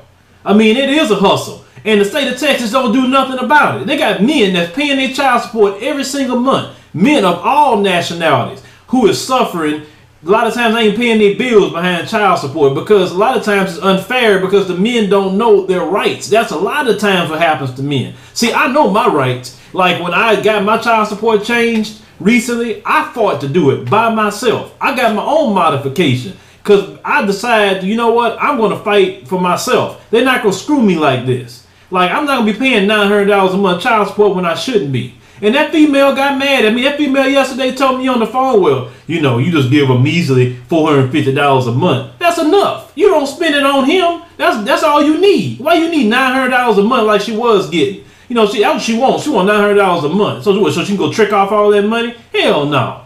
Forget that. I'm always fight for what's mine because I know what she does with money. That's the thing. She's not the type of woman that's going to do the right thing with it. Now, like that guy said, it's a hustle. Have a kid. Not only get child support from a guy if she's smart enough to have a baby with a guy who got a good job, but she can get welfare. She can get money. She can get food stamps. She can get all this stuff. This chicks ain't got to work, like he said. It's nothing. Just work from home, have babies, get the father out of their life, and hey, you getting paid. Now, more men need to speak up about this child support racket that's going on in the United States because it's not about the child. It's all about money. There's many men that's not even paying their bills like they should behind this child support. And there are women that get involved with these men, actually see what these men go through and get highly pissed off because they see the men doing the right things and yet they keep suffering the wrong things. It's not about the children. If it was about the children, they would enforce visitation. They would enforce certain things to go on. And they don't enforce that. They don't care if you see your child. Only thing they want is that money every month. Or they're going to put you in jail. How is it like taking your license away from you if you don't pay child support is going to make you pay child support? I don't get that. You know, throw a man in jail for 6 months over child support, and then he get out, he still owe that child support. You get what I'm saying? But nobody throw these females in jail where they don't take care of their kids. Men got to suffer all this stuff. That's why I don't have a string of kids all over the place. I don't at all. I'm only paying child support for one child. That's it. I don't have 7, 8 kids with all these different women. No, I always say it. I don't want a bunch of kids like that because having, you know, one on child support, oh man, nah, I can't see how y'all do it. Now, some of y'all is having 12 kids and all this other stuff. These women, they all hitting you up with child support. Bro, it's on you because you already know how this system is. You know the racket. But they should have an auditing system the way what the women do with the money. Well, they should report and get audited at any time. And they should monitor what they're spending the money on. But you know, even if they say, okay, well, it's illegal to spend it at this store, that store, these kind of outfits, all they'll do is take the money off of the debit card. And what they'll do is, because it has an ATM privilege to it, and then they go spend it in those places. So the only way you can really stop it is that it's no ATM privileges at all. It has to be on that card. That's the only way you can really stop it and monitor what's going on with the money. So the debit card system's good for monitoring purposes. They just got to cut off an ATM limit with it. Don't let them use it with that. And then put in some strict implementations. Like you better not use that at a liquor store or a club or a store that's for women or a hair salon. No, you better not. Because that's for that child. I mean, they need to do a whole lot more to make this playing even. You know, for these fathers out here. Because not all these fathers are deadbeats. There are a lot of men like myself out here that's taking care of their kids and doing the right thing. And child support payments are hitting every single month. And yet, you see what these females are doing with it. Anyway, hit me up in the comments, future commentary, subscribe to the YouTube channel. Why in the world would a man want to wear some hip-hugging, form-fitting clothes? You understand what I'm saying? And turn on you, or try to harm you, or hurt you, or whatever like that. But 24 hours prior, you Here's a good rah-rah USA story. Go USA, we're the best in the world, you know, we're the freest country in the world. Well, then there's a story about a guy named Frank Hatley. He's in Georgia. Frank Hatley, by all accounts, was a good guy, hard worker. Unfortunately, he lost his job, right, because of layoffs, and he was so poor he became homeless. He didn't have anywhere to live. And however, he had this child support payments he was due, and because he couldn't pay his child support anymore because he lost his job, he ended up in jail. And he spent a year in jail. And you know, it's horrible how you could end up in jail for what's really like a debtor's jail. But here's a twist to the story. The child that he paid child support payments on, and he paid over $9,000 worth of payments since 1994, wasn't even his child. Yeah, you heard me right. It wasn't his child, and it wasn't like he just recently found out it wasn't his child. He knew this 9 years ago. He did a DNA test. The court knew this 9 years ago. The judge knew it, and the district attorney knew it, that this wasn't his child, but they wouldn't let go of him. And they said, well, it's tough shit. Even though it's not your kid, you still have to pay child support to this kid, and we don't care that you have no job and you have no money. You're going to get your ass in jail. And that's what happened in this land of the free. All right, what happened is a state assistant attorney general, Charles Reddick, his name. Remember his name, Charles Reddick, and I'll link to it. He basically said, well, I'll tell you what. I mean, if you can prove you're really homeless, even though you owe $16,000 for a kid that's not even yours, we'll be nice maybe and let you go. Isn't that nice of him? And the Superior Court judge named Dane Perkins, he even knew in 2001 that this wasn't his child, but he still put the order on him to pay this child support for a kid that's not even his. Because what happened, how this all started, let me back up, this guy named Frank Hatley had a girlfriend, and they were, sexually involved, and she got pregnant, and she named him as a father. So he was paying his child support to this girl that was, he thought, his girlfriend. And then he checked the DNA, and it turned out that really wasn't his kid. And that was over 9 years ago. But the court didn't give a damn. The court went after him because the mother was this welfare queen that was collecting all this welfare money. So the state told this Frank, hey, you owe us money to reimburse all the welfare we're giving this pig. You owe us some money. And so he paid over $9,000 worth of it. Even though it wasn't his fucking kid, and the state knew it wasn't his fucking kid, they didn't care about justice. They just wanted their money, so they went after this poor guy. And then when he couldn't pay because he lost his job and he literally became homeless, they threw him in jail. Okay, now for you women that watched my channel, I know some of you do, let me reverse the roles so you can see what this would be like. This would be like if you had a boyfriend, and your boyfriend, while he was dating you, got another girl pregnant, and somehow you were ruled you had to pay child support for this other lady's child. And then when you couldn't pay it, you got thrown into jail. That's the equivalent of what happened. The justice system in this country today. Okay, a couple of things how this should be fixed. If I was like God or president, and I could make the rules, this is how it would be fix things. First of all, this judge, Dane Perkins, he knowingly knew that Hatley wasn't the father. Therefore, not only should the judge be removed, the judge should be charged with a crime. I would like to see this judge go to jail. This judge should have to pay restitution to this man, and the judge should himself have to go to jail because this judge committed a crime. It's like a false imprisonment. I mean, I couldn't think of anything more horrible than taking someone that's innocent. You know they're innocent, but you still throw them in jail. The judge needs to not only be relieved of his duties, he needs to go to jail. And the assistant prosecuting attorney, Charles Reddick, he also needs to be charged and go to jail too. I'm serious. These guys need to, people that engage in knowing fraud and they know if someone's innocent and they still go after these people, they need jail time. The second thing that needs to happen is we need mandatory DNA tests. That's going to be a right, I think a civil right for men. I mean, DNA tests are quick, they're easy, they're non-invasive, but a man has a right to know if the child is really his. And the mother, and I don't understand this double standard, you could throw a man into jail for failing to be able to support his kid because he financially can't. Well, then the mother that goes on welfare should be held to the same standard. If she goes on welfare, she should be thrown into jail. That should be the same standard. I don't know why we can have these welfare queens with 10 different baby daddies, and they can suck up all this money and not go to jail. But when this poor guy, like this guy, ends up in jail, that's bullshit. A man by the name of Frank Hatley has been in jail in South Georgia for the past year because he hasn't been paying child support, right? Well, it turns out that the boy that he's not paying child support to isn't even his own biological son, and prosecutors knew that before throwing him in jail. So when did his girlfriend get pregnant? His girlfriend got pregnant in 1980. Mm-hmm. Okay, he thought it was his son, so he was paying child support, everything, right? And then in the year 2000, they had a DNA test which indicated that the boy was not his. So what they ended up doing is they had him pay child support anyway. So he was still paying child support. At what point he lost his job and he became homeless.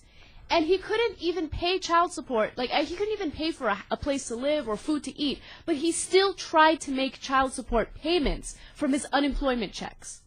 Now, that's after he already found out it's not even his kid? Yes, this is after he found out it's not his kid. How unbelievable is the story? They still made him pay this child support. And then finally, he just couldn't do it anymore. He had no money. He was out on the streets. And they're like, you know what?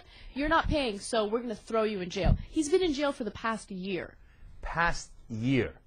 Now, when we do these stories of people who are in jail in America, like, it's just, you know, you do some guys who are not in jail, and you can't believe why they're not in jail.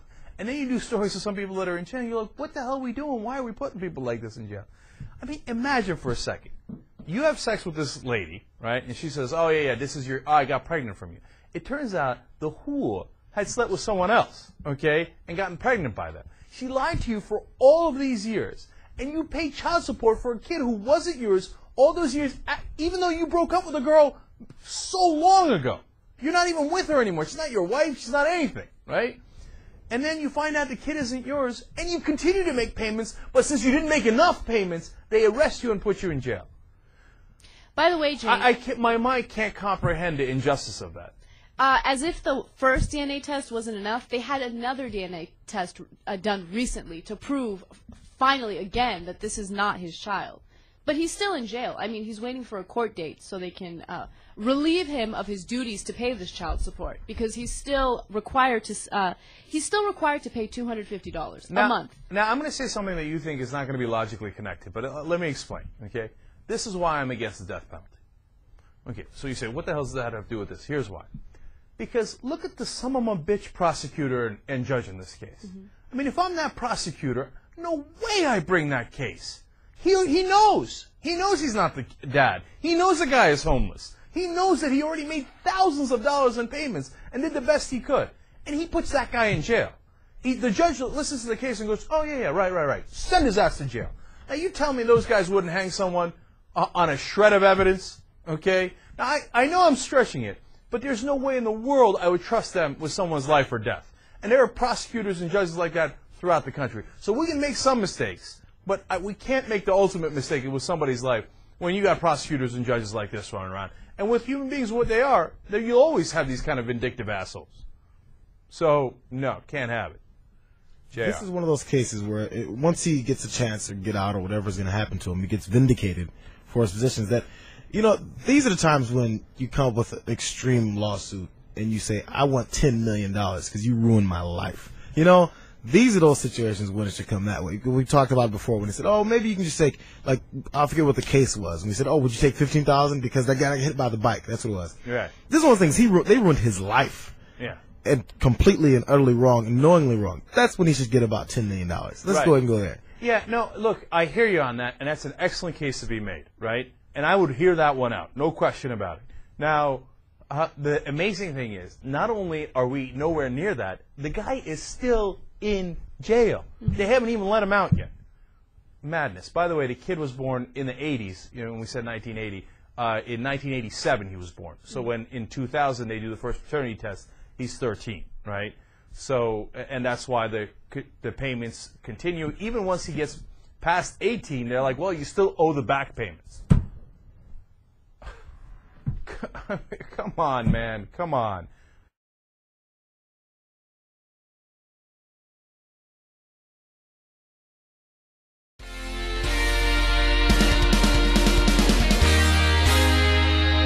Divorce by its very nature tends to be a messy affair, but sometimes when things hit rock bottom, one parent tries to turn the kids against the other. That can lead to false accusations of physical or sexual abuse and sometimes even murder. Today, Catherine McWillie and Dr. Jane Major are here. They belong to an organization, Help Stop Parent Alienation of Children, or Parent Alienation Syndrome. Catherine's a Southern California police officer, and Dr. Major has a PhD in education and teaches parenting. Very happy to have you both here today. Thank you. It's a pleasure to be here. Well, I just want to say, you know, in general, in a divorce, the parties may not be, there may be no love lost. Well, there is some love lost between the two. They may not like each other very much. Yeah. But what makes this worse than a normal divorce situation? What is parent alienation syndrome? People can become terribly obsessed with having the child love them and love them alone. Mm-hmm. And that means that they have to X out the other parent. And it really is a sickness. It really is an obsession to eliminate. I want this child to only love me and take care of me. And essentially, the alienated child is in the role of taking care of the parent who's doing the alienation. It's a very serious problem. And you consider it to be mental illness in some cases on the part of the parent? The normal people don't act like that. Normal people solve their problems as they develop. They don't escalate their problems with drama and come in with all kinds of false allegations and create mayhem. Especially, they don't use their child as a pawn.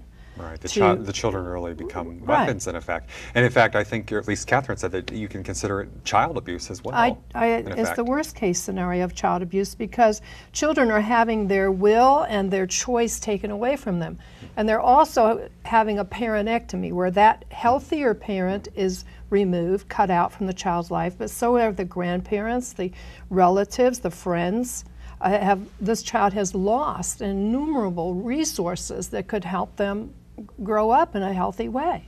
Now, the interesting or the unfortunate thing about this is, though, that you know, it's not even just the parent bad-mouthing the kid, but really you get the kid participating in effect, right? Because you have the kid, you know, not just mommy saying daddy's a bad guy or daddy saying mommy's a bad woman, but the little kid starts saying, oh, I hate daddy or I hate mommy. Brainwashing.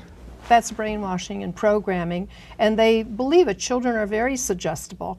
And if they hear this message over and over again about what a horrible person their mother is or their father is, and by the way, this is gender neutral. Right. As many women get involved in this horror as men do. Well, and that's why I guess we'll take that on right at the beginning then, because I didn't realize until Catherine pointed out this to me, but really in effect this is sort of a political subject because the National Organization of Women, I read on their website, has denounced the whole concept and said it does not exist. It's a construct of men or the system used against women. And so by coincidence, when I heard this, although I probably would have invited someone from there if I'd known it sooner, but by a great coincidence, all three of my guests today are women, and you're saying it exists, absolutely. So what is your take on that? Is it now says it doesn't exist and you're crazy? And it's just a profound ignorance of the problem. And that's one of the reasons that I started the Stop Parent Alienation of Children, because across the board there is so much ignorance on this subject. It's very, very painful to see children falling through the cracks if people don't understand the nature of the problem and the seriousness of the problem. It would be really grand. I'd love it if we could just sort of get a magic eraser and erase this horrible thing. But a lot of women seem to have singled out men as being the perpetrators of this horror against malicious men against women, good mothers. But mothers do this as much as men do this. Right. It's, yeah, and it's I have no doubt. It's a gender-neutral thing. Yeah, and I just assumed when we were first discussing this that it worked both ways. It never occurred to me that some women would take issue saying that, oh, the guys are just saying that because, you know, they can use it They're trying to against get the women. advantage in court to have custody of their child when they're really this horrible person, and the horribleness has been fabricated, cannot be proven because it didn't. Now, in some cases, though, as I believe, Catherine, you were saying, though, the courts and the legal system, though, may not be aware of this concept or what's really happening. What do you see as a police officer out there? You know, as a police officer, what's happening is we're getting pulled into the custody issue, just like schools are being pulled into it, just like hospitals are being pulled into it. You know, it's no longer a custody problem that occurs strictly in the courts and strictly in the family. As the children become more brainwashed, as they become more stronger in their position that a physical abuse or a sexual abuse has occurred, now the schools are calling the police department to conduct an investigation. Police department responds, and then we're also bringing in Department of Children's Services. Then children's courts may be involved. The district attorney's office may become involved. It's no longer a simple issue that's just occurring in the family between two parents, and with the court making the decision as to whose custody the children should go to. Now we're bringing in the legal system, and because it's still an issue that has not been decided upon by many, not being recognized, there's no training. Right. Now, for law enforcement officers, we, as soon as we hear that it's a custody or there's a divorce, we give perhaps a little less credibility to some of the allegations.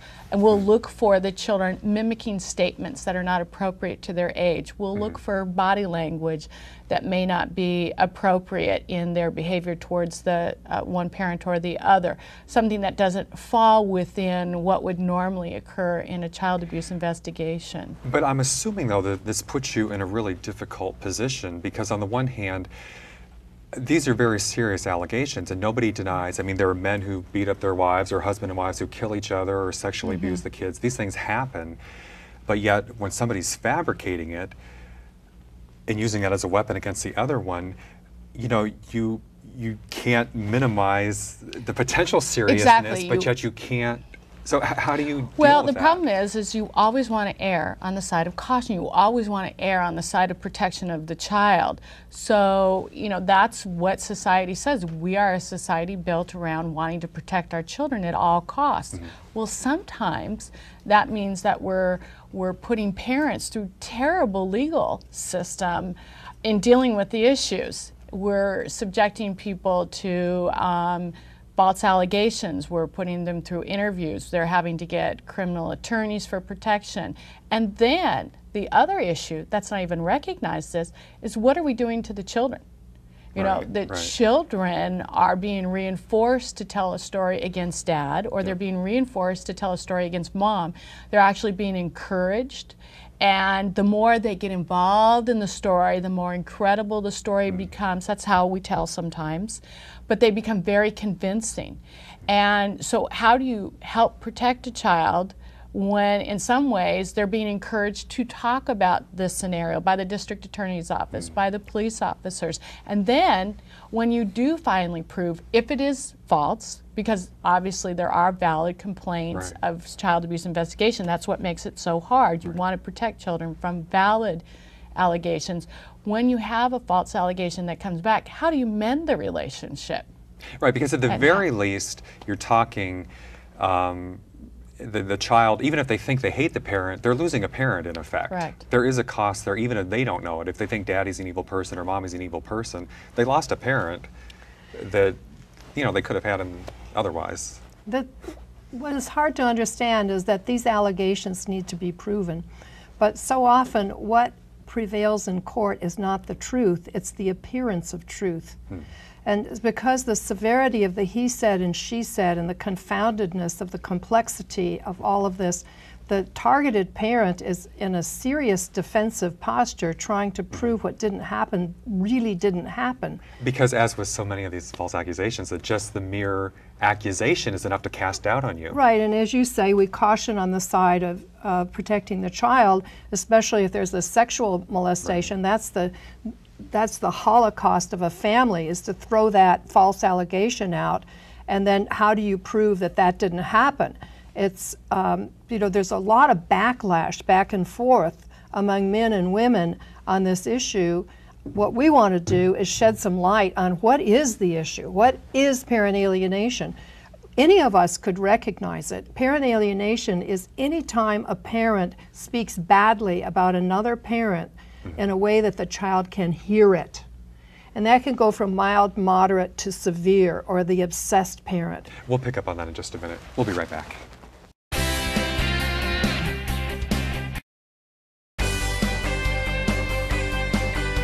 And we're back with Catherine McWillie and Dr. Jane Major today talking about parental alienation syndrome.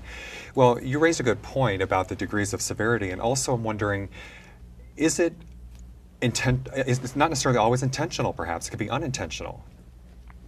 Or unaware? You know, the parents who do the mild and the moderate version of it, they can be reached.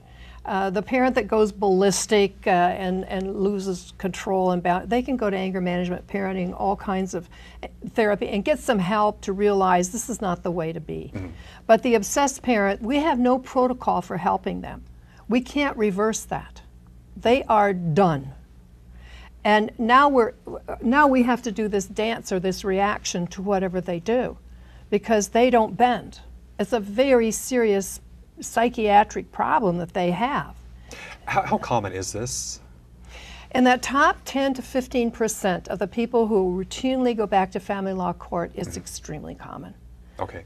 And do you know, I mean, what numbers are we talking? I think you had said something about possibly Well, you know, millions of people, or- I'm right now, I'm at a point where I'm trying to question some of the numbers and the research, you know, as I have my own company and I've been doing research in this issue for the past 10 years with my company, Custody Calculations, and I'm starting to question some of the numbers. The mild and severe happen in almost, you know, almost every case. Well, that's what I'm where wondering. there's not an amicable divorce. Right, and even that's when the they're thing. You don't like, you're getting a divorce, you probably don't like the other person. Mhm. And I think a lot of people don't go for the high road. So, I mean, I think there's a tendency almost by default in divorce to go for the low road, and you get into situations like this. Well, and the family law courts are set up for an adversarial position, and they reward the winner.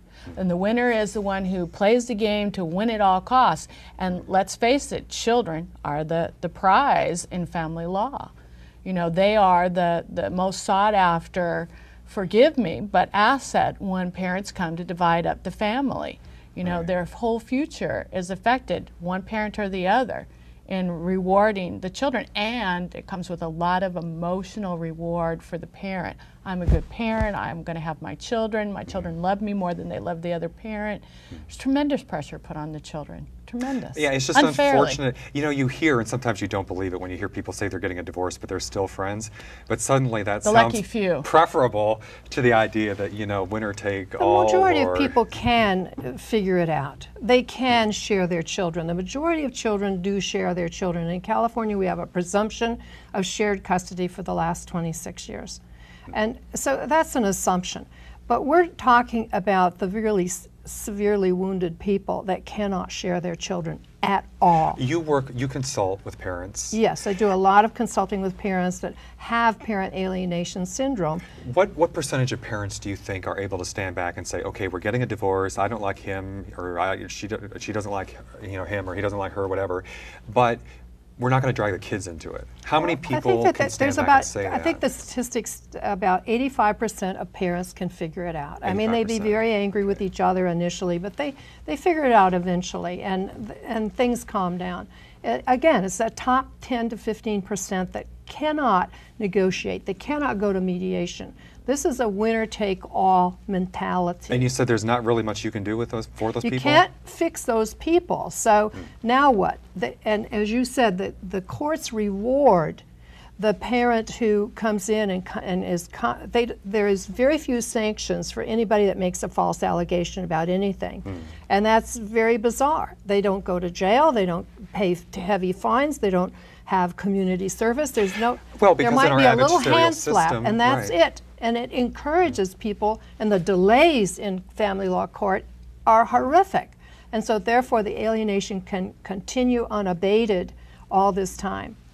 So what do you think is the solution? What reforms Well, for one would you thing, like to see? these people have built a house of cards because the children do not want this. They want both of their parents in their lives. And many of these children can be brought back with the right kind of care if the most disturbed parent can be isolated from their life so that they're no longer doing this alienation. So in the article I wrote, Parents Who Successfully Fought Parent Alienation Syndrome, what kinds of things work when you have a parent that's that disturbed that you have to work around the person, you can't work with them. Right. And there are ways, there are strategies that can really Meaning work. if you're trying to take the high road and the other one's taking the low road. You'll probably lose. Lose. I mean, you have to take that, no, I'm kidding. You have to take the high road and be the decent person, and when you come out the other side, you have to be seen as the sane one. You know, if you're the sane one, act the part, right? You have to be seen as the stable one. Those are the people that prevail. Well, people do get caught up, and it's heart-wrenching. It will just tear your heart out what goes on here. And the problem is, too, is going back to the courts don't want to reward bad behavior. They want as much to make good decisions, good rulings, but they really aren't aware of how they contribute to the scenario, how they reward for bad behavior, how they encourage it, and they don't realize what the impact is to law enforcement. You know, again, I know that Dr. Major is pointing out that it's 15%. Well, as an officer responding to radio calls, I'm telling you, the crime in the United States, 25% of our crime in this country, from suicides, homicides, domestic violence, child abuse investigations. It's related to family law. That's pretty, that's pretty big numbers. When you talk about 16,000 homicides in this country and 4,000 of them may be related to family law. And speaking of homicide, I believe that one of the people who, I don't know if he was the founder of the one organization, but that helped stop parent alienation, but it was, at least in memory of one guy who was actually killed by the child. Right. Do you want to tell us what happened in that situation? Yeah, it was a terrible situation. The child's under the age of 10.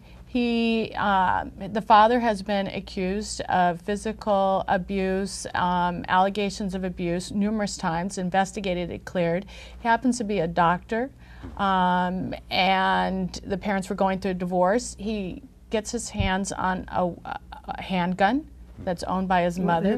The son. The son. And when he's going for visitation in custody to visit his father, he shoots his father. That's the extreme case of parental alienation. But and apparently something like the mother was right there and knew about it, or he went in the house with a gun. She's a nurse. This is this is Dr. Lostro, Rick Lostro, Help Stop Pass, for anybody that's interested in knowing about that.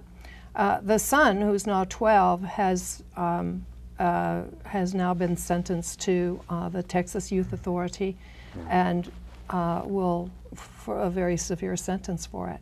Not realizing that there was serious parent alienation going on the part of his mother to get it to the point where he would pick up a gun and shoot his father in the back several times. But that's the point that we're talking about here, is we're pushing children to the point where they're breaking. They're breaking under the stress of being forced to pick one parent or the other, or being forced to the point where violence is now being taken out against the parent because they don't have anywhere to go. And just the tragedy of that is that, okay, so she got rid of the SOB in her opinion, but the kid now is in jail. For murder, and so... His life will be permanently A lot changed. of children, if they can recover from this, are horrified at how badly they have treated the really good parent after the fact. We'll be right back.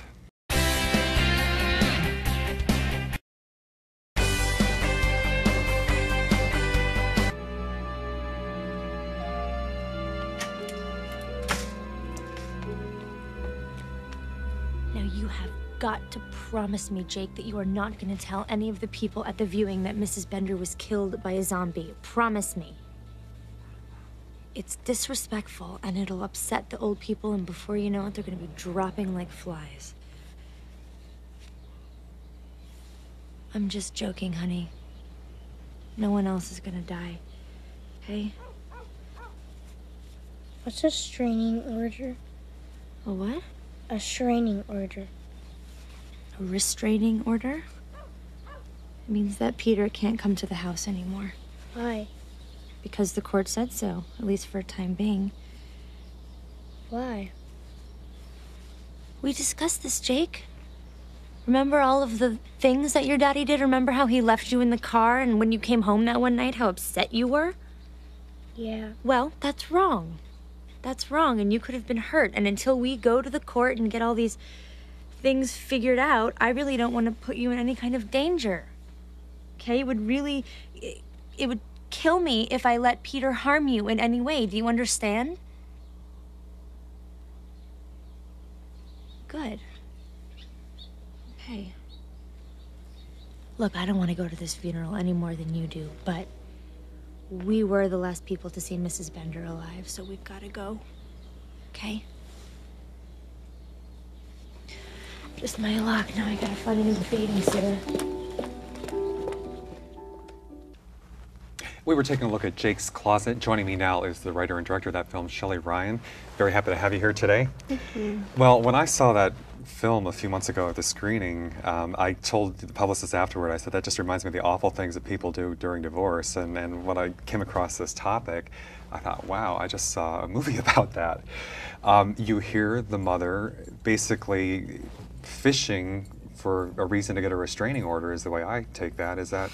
What I heard was the example of the suggestibility of children. And all of this mystery is going on around them, and it doesn't feel good because it isn't good. What is a restraining order? Well, why would you get a restraining order against my dad?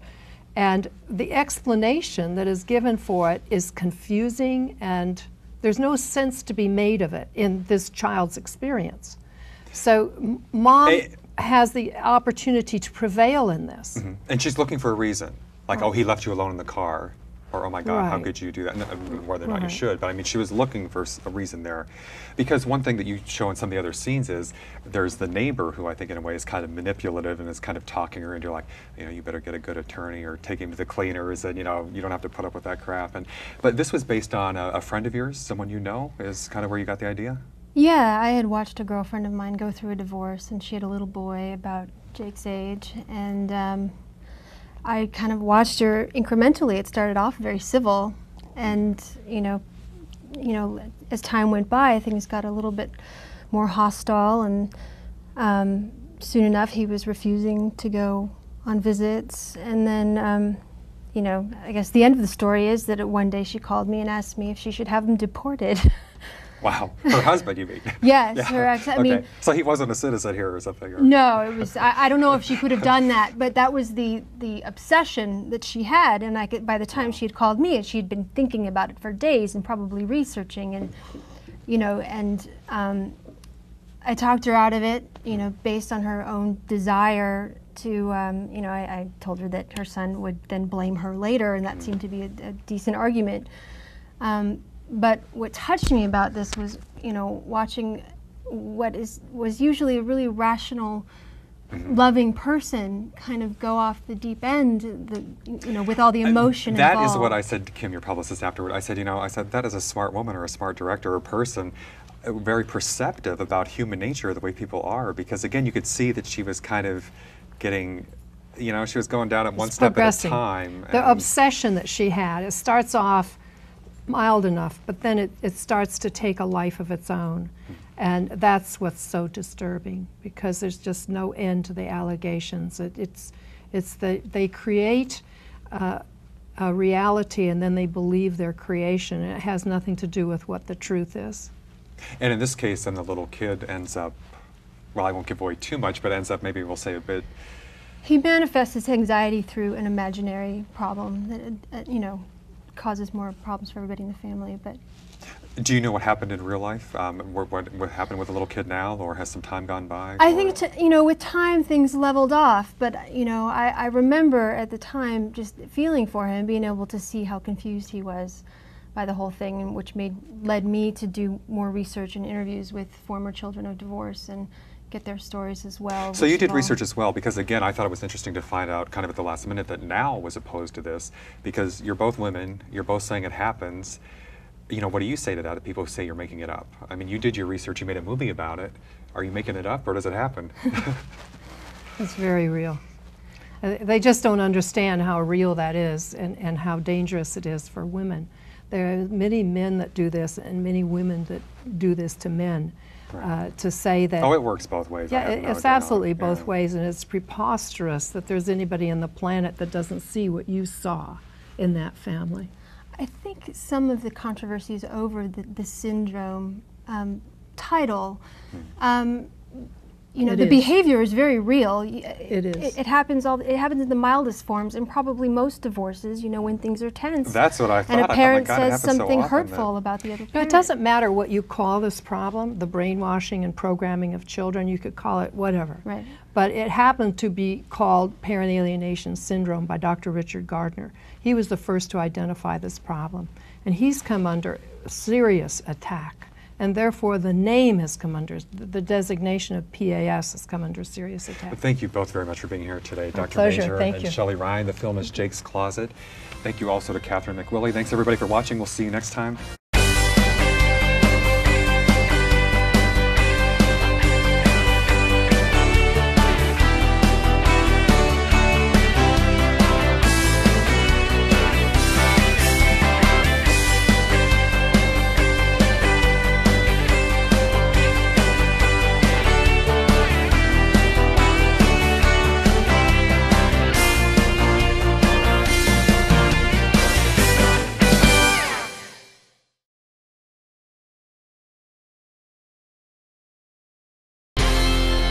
Watching Gay Rights TV, where the truth continues.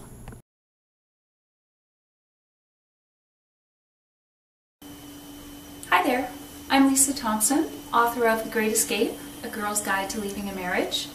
Thank you for joining me today. Today I am talking about parental alienation syndrome, a serious topic. I'm going to share with you basically what it is, what are the signs, and how to respond to parental alienation if you are feeling that you are being victimized in this way. So first of all, if you've never heard of parental alienation, and I'm sure you have or you wouldn't be tuning in now, I would best describe it as it's gone a step beyond one parent bashing the other parent, and it turns into one parent actually brainwashing the children against the other parent. The parent that's doing the brainwashing and bashing is the alienator, and the other parent that's being attacked is the target. So basically, I think what's important to understand in this subject is that there are different degrees of parental alienation, and there could be extreme alienation where when you hear these stories in the news where one parent actually abducts the child and moves them out of the country and basically takes the child completely away from the other parent. So that would be your most extreme case. But it can also be a very mild, in comparison to that, on the other end of the spectrum, a milder case of alienation. However, even mild cases of alienation can be very devastating for the target parent. And when I say mild, I'm talking about maybe a little more of a subtle situation where the alienating parent is bad-mouthing the other parent, and the target parent notices changes in the children, very distinct changes, but it's very difficult to prove, and she can't turn around and say, well, but he must be bad-mouthing me to the children because they're different. And therein lies the difficulty in actually defining and proving alienation. So, but we're not really talking about proving it. I think what we need to look at now are the signs so that we can understand a little bit better if our situation would be defined by parental alienation. So first, the signs in the children I'd like to talk about. The children show no gratitude to the target parent. So no matter what you do for your children, you may take them out shopping, you may take them on a holiday, and eventually those holidays they will tell you they don't want to go with you. But you can put all this effort in, and you're hanging on, and you're trying to maintain this relationship with your children, and they're showing absolutely no gratitude in return. And so that's I think one of the first signs. They just are sort of uninterested, and they stop appreciating the things that you're doing for them, and it could be little things like you're doing your laundry, or you're driving them to school, or you're taking them on a holiday. It doesn't matter how grand the gesture or how small the gesture that you're showing to your children. They don't see it, and they don't thank you. Number two, well, I'm not numbering these, excuse me. Children, they'll show an uncommon concern for one parent only. And you can guess which parent that is. So the children will all of a sudden be very, very concerned for, let's say, the father. And at the same time, they have no gratitude towards the mother. It's very, very unusual behavior in children to have an uncommon concern for one parent and a total disregard for another. So that's not a good sign. The children suddenly parrot adult language. So if you start hearing your children making statements that just don't seem appropriate for that age, you can conclude that they've heard the statement from their other parent, or other adults in their lives. It could be as well, but we're focusing really on the other parent at this point. For example, you may have your child say to you, well, why don't you pay child support? Or, well, why don't you pay for our private school? And, you know, quite frankly, a 10-year-old, just a normal 10-year-old does not concern himself with those kind of questions. So just to give you an example, that's parroting. Okay, moving on. The children are afraid and become very anxious about spending time with you or with the target parent. So if you're the target parent, you'll start to notice that the children are very uneasy about coming to your house. They actually even become anxious. They may call you the day before they're supposed to come to your house, and they may try to tell you that they can't come to your house, and when you ask them why, they don't really know why, and they can't say why, but you can hear the anxiousness in their voice. Again, that is not normal child behavior, and even if we're talking about adolescence, it's just not really a normal way to behave. The children will show disregard, even disrespect, for the target parent's family, so extended family, so maybe aunts and uncles, maybe grandparents even, and for the target parent's friends. Suddenly the children don't really respond or want to see maybe even an old friend of the target parents. So just a very unusual and sort of a change from when you think about when you were in an intact family. It's unlikely that your children would have disrespected or felt disregard towards their aunts and uncles or their grandparents, unless you weren't close. But I'm thinking, you know, you can see that you can see the changes starting to happen, and even pets can be targeted for this kind of disrespect. The child views the other parent as perfect. So if there's a disagreement between the two of you on an issue, or if the other parent has done something that is inappropriate, the child will not see it. They will 100% take the side of the alienating parent, unfortunately. But again, that's not normal child behavior, to feel that their parent is perfect. But you have to remember that what the other parent is telling them is they're building themselves up, and they're reminding the children of all the things they do for them. And this is partly why the child starts to view that parent as perfect, because that parent's always reminding them of all of their perfection, of their perceived perfection, and all the things they do for them. So you can see how it's not the child's fault, but these are the manifestations. They profess their decisions are theirs. So this is my last sign in the children. They will tell you that they've decided that they don't want to see you. It's all their decision. And they will insist that no matter what age. And I think that that is also a sign of, I mean, it's just not natural for a child to not want to see their parent. Just not natural at all. So you know that there is something not right about that.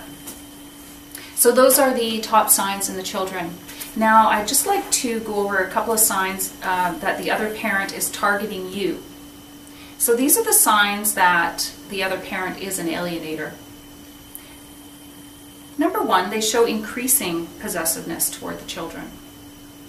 So this may be they call the children every single day that they're with you. So if you're the targeted parent, when the children are with you and your time is precious with them, that other parent, the alienating parent, does not respect that. They call and they make plans when the children are with you. They don't want to lose any contact with the children, because part of their thing is to have continuous contact and continuous impression on the children. Number two, the children do become the messengers, so the alienator starts to send messages for you through the children. Number 3, they show the parent, the alienating parent, shows little or no regard for your time with the children.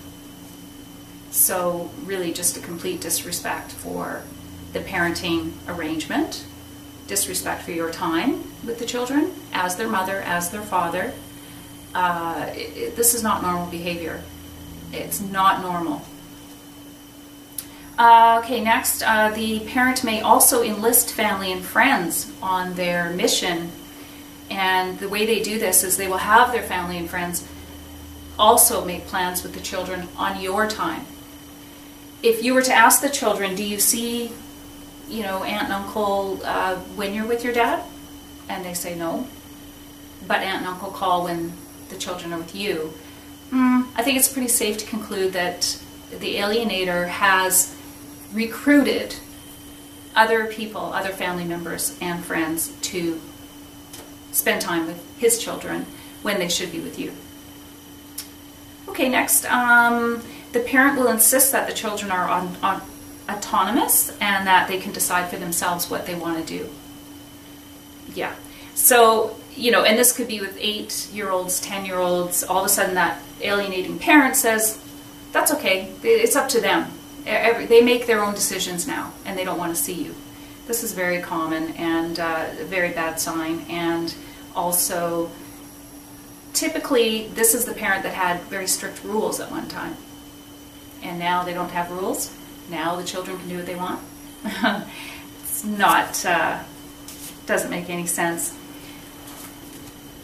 So, one thing I want to mention at this point quickly is to be careful not to mistake typical teenage behavior as alienating.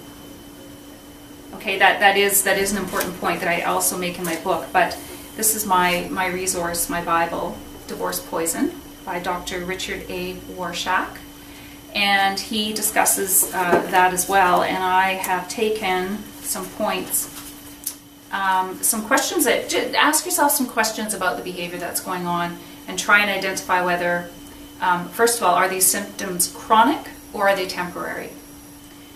So in other words, do these behaviors happen all the time? Are you seeing these signs in the children all the time, or has it just suddenly been, you know, for the last week or two? Number 2, does the behavior coexist with genuine expressions of love and affection? So are they behaving kind of badly, your children, but they're also still at the same time showing genuine affection towards you as their parent? Think about that. Number 3, does the rejecting behavior only happen in certain situations, or does it happen all the time? Is the behavior and attitude frequent, or is it occasional? Is the behavior directed only at you, or is the behavior directed at both of the parents? So you can see how, you know, answering these few questions will sort of help you decipher between alienating behavior and normal behavior. I mean, if it's only happening once in a while, and if they still are showing genuine love and affection for you as their parent, that's a good sign. And if the rejecting behavior is only happening once in a blue moon, like maybe they just didn't want to go to that wedding, or there was some occasion that they just didn't want to go to, that's very normal for a teenager. And also, if this attitude and behavior is only occasional, well, that's normal too. I mean, it's when it starts happening constantly that you have to be concerned. And if that behavior is directed at both of you as parents, mother and father, well, then that says quite a bit about the fact that one parent is not, you know, coercing or causing these kind of problems, that the problems are coming from within the child. So anyway, those are some important things to think about before you get too upset or excited about the behavior of your kids. Teenage years are tough. Okay, so, you know, the last thing I want to talk about, and I think very important, is how to respond. I mean, if you know, after all of this and the reading you've done and listening to these signs, if you're convinced that you are on the receiving end of alienation, it's a very important and very scary position to be in. So what I recommend for responding to the situation is, number 1, start talking openly right away. So I know in the past what the advice had always been, you know, take the high road. Don't talk about your ex in front of the children, which in most cases is obviously a good rule to go by. Take the high road. Just, you know, keep showing them love and that's great. But you have to start talking to the children. You have to start telling them your truth. You have to, because your silence will be misunderstood as interpreting the other parent's statements as truth. And the other parent is making up stories. So you need to always be focused on the facts, focused on what's really going on, and just being very open with the kids. And you know, it's not, and that doesn't mean sitting them down and saying, you know, your father or your mother is a complete asshole.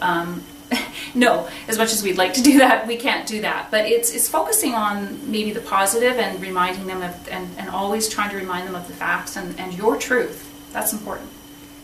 So start talking. Number 2, make a point of reminiscing with the kids on your positive and good memories that you've shared together in the past. This is quite powerful. So you can either with photo albums, videos, or just stories. Sometimes, you know, maybe when you're saying goodnight to them at night is a nice time to just sit and unwind and consciously think up of some really great memories that you have of them when they were younger. And just, you know, you can just start the conversation with them. Like, do you remember that time when you did whatever and blah, blah, blah. And chances are they're gonna go back and go, oh yeah, I remember that, and they're gonna smile and they're gonna laugh, and it's going to remind them basically that you guys have had a good relationship. Okay, so that's a good tactic to try to do that often, and also it will counteract the brainwashing that's going on. So the definition of brainwashing is washing out all the past out of the brain, and so that they don't have those past memories anymore. And, you know, cults do it, religious cults. And that's what the alienating parent is doing, essentially, is they are washing out the good memories of you and replacing them with false memories and false information. And they may be taking some facts, but they're twisting them into making them something different than what the reality was.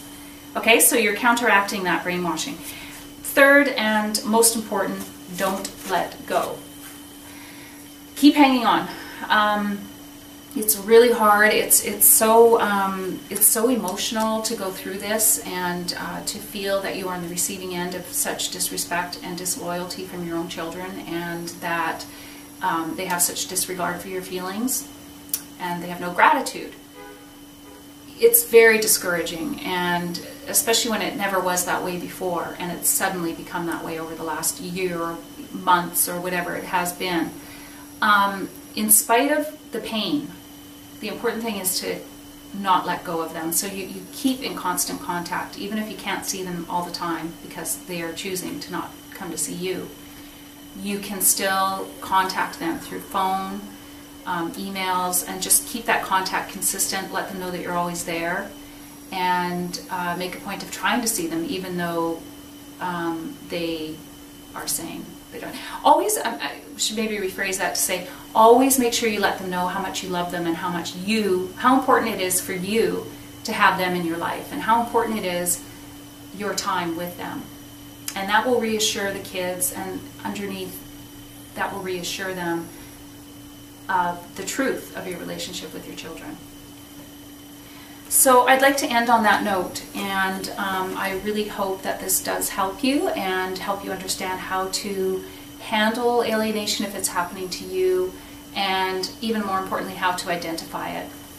So thank you so much for tuning in today, and again, if you have any questions or comments, you can contact me through my website at lisathompsonlive.com. And I also, of course, discuss parental alienation in my book, and you can also find that and buy that on my website. So thank you again for tuning in, and until next time, take care.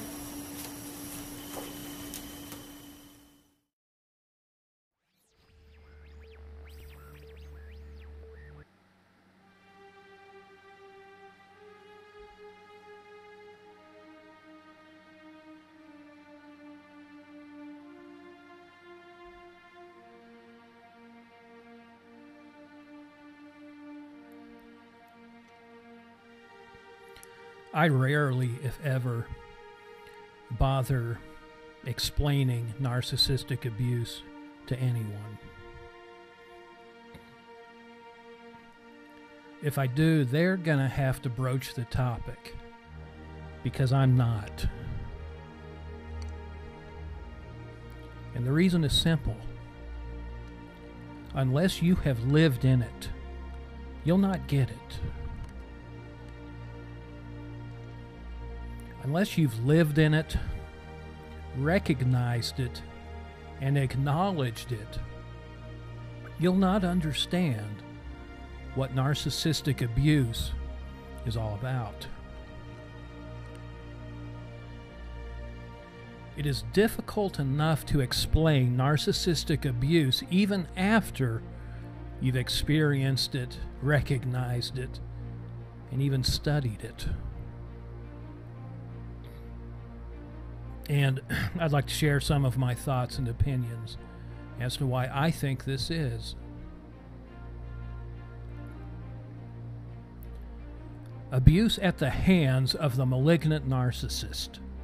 And I am specifically referring to narcissists of the covert, malignant persuasion, exploit, injure, and destroy in ways that go largely unseen by the naked eye. Abuse at the hands of a malignant narcissist goes unrecognized by even the most trained of minds in a lot of cases. And I think it's because narcissistic abuse is spiritual in nature. Narcissistic abuse is an attack on the most fundamental aspects of a man or a woman's being. Please understand, the most fundamental qualities of the human are those things that are undetected by the 5 physical senses. And these are the things targeted by the narcissist, which is ironic. It's ironic in that the malignant narcissist, who is an individual who has rejected and cast off from himself the most fundamental elements of his humanness, will literally attack the same in us. I don't know if this is a conscious thing, but I don't really care. They do it, and the more seasoned of the bunch are exquisitely good at it. The malignant narcissist attacks what you are. And let me explain.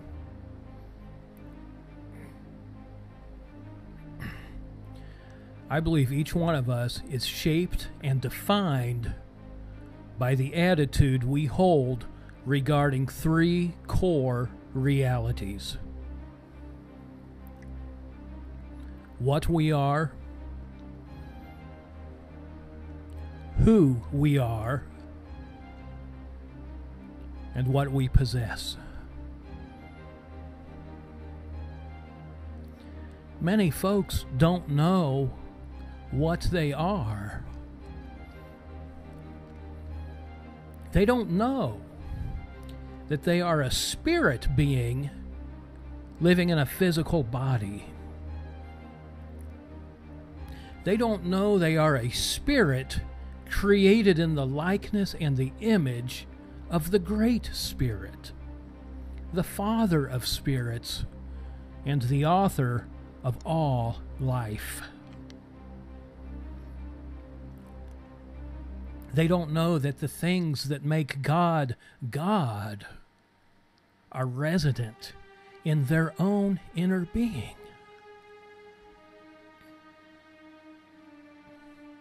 They don't know they are eternal beings who will never cease from existence. And they don't know how immeasurably precious and priceless they truly are. They don't know that their worth is measured in accordance with a scale that is eternal in scope.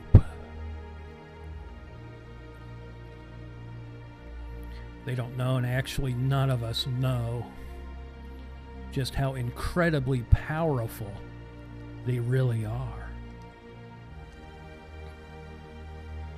Powerful because of what they are. Powerful because their Creator made them that way. Sad to say, many people don't know what they possess. They don't know that they are in possession of things that could only have been imparted by a source divine. Things like our conscience. Our conscience was given to us as a means of recognizing moral reality. Our soul is another treasure bestowed to each of us. Our ability to feel, discern, and perceive seen and unseen realms comes from this entity that we call soul. Our will is an aspect of the soul, an aspect that makes us closer in makeup to God than we have even begun to imagine. And our physical body is another thing we possess. Some people identify themselves in accordance with their physical body, and they shouldn't. Our bodies are the temples that we dwell in throughout our physical journey. Our bodies are something we possess, not something that we are. And concerning who we are, I'll say this. I believe that who we are is relative to our handling of the latter two realities that we looked at. Who we are is determined by the honor that we place on what we are and the value that we put on the eternal things in our possession.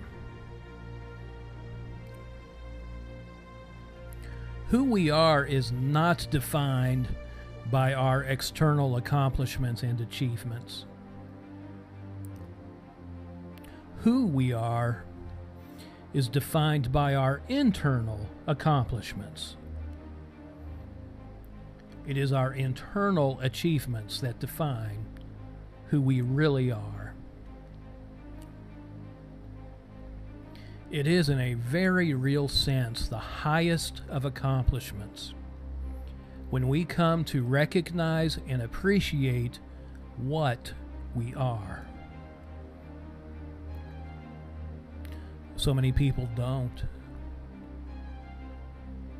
And the narcissist, he is light years away from it.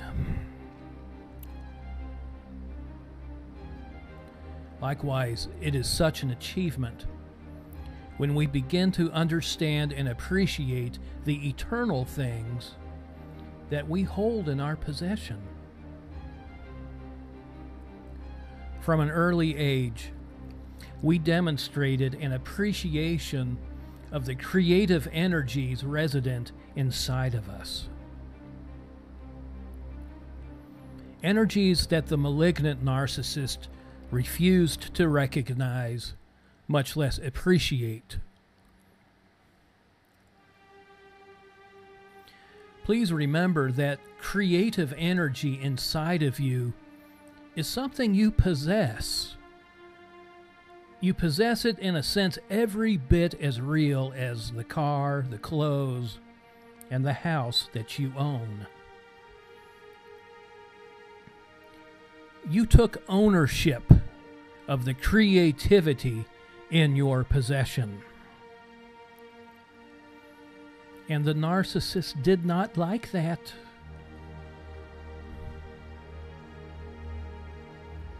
By the same token, you took ownership of the moral compass resident in your inner self.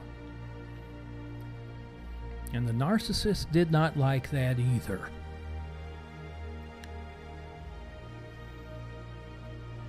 You took ownership of deeper aspects of soul living and thriving in you. And the narcissist despised you for it. Like pearls cast before swine, the narcissist assigns the worth allotted food to the unseen things that you held dear in your possession. You valued what was truly valuable.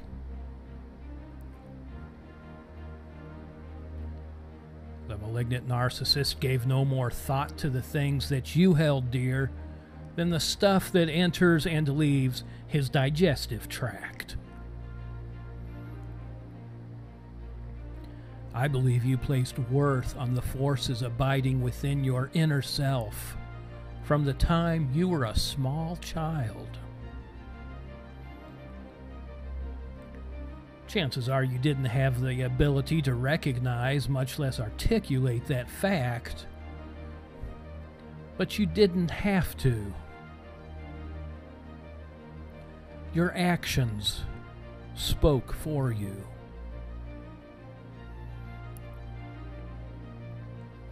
Like a beautiful melody, the relationship you were developing with your inner self was orchestrating a song for anyone who had the ears to hear it.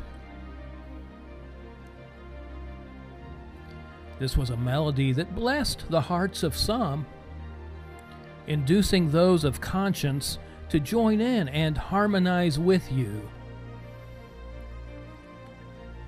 In the case of the malignant narcissist, however, this was a melody that disturbed and agitated.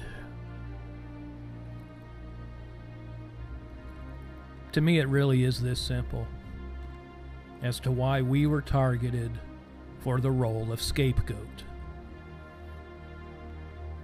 From the beginning, we embraced what we were. From the beginning, we took hold of the inner realities in our possession.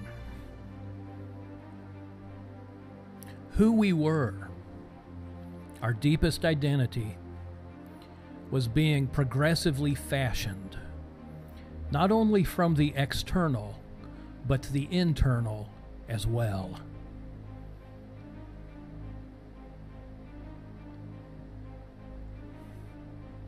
The individual we were to become was being forged by a growing recognition of what we were, and a gradual connection to the powers that we possessed within our true selves. Of course, we needed external training from our parents. And of course, we required moral direction from the ones who provided the physical clothes necessary to exist in the material realm. The assistance of parents and family is vital in the formulation of a child's individuality and sovereignty. But that training, direction, and assistance should have been provided in conjunction with our own unique inner realities. our caregivers should have provided the harmony to our melody. Now, to me, it's no mystery. That young girl who finds worth in what she is, her true self is what I'm talking about, will be despised by the malignant mother who long ago discarded the same. The young boy who begins to lean on the spiritual treasures in his possession will be despised by the malignant father who despised the spiritual treasures within his own inner self. The abusive parent does not merely despise the light faintly aglow in that scapegoated child, but she seeks to extinguish that tender, flickering light as well. It disturbs narcissist mother when she realizes she will not be the sole source of reality to this thing that she gave birth to. It disturbs narcissist mother to discover this individual who she, in her own mind, gave life to, embracing things that she herself discarded long ago. It enrages narcissist mother when she discerns a power other than herself guiding and leading her child. So she's going to engage in full-scale war on this reality within the targeted child.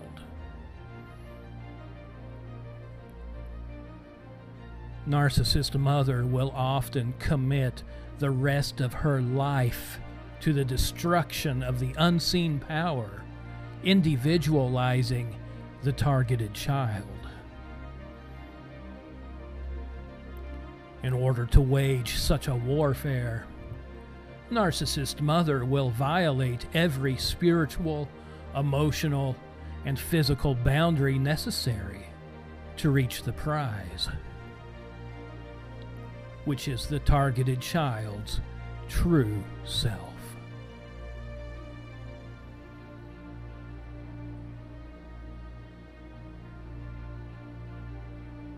You are watching K-Rights TV, where the truth continues.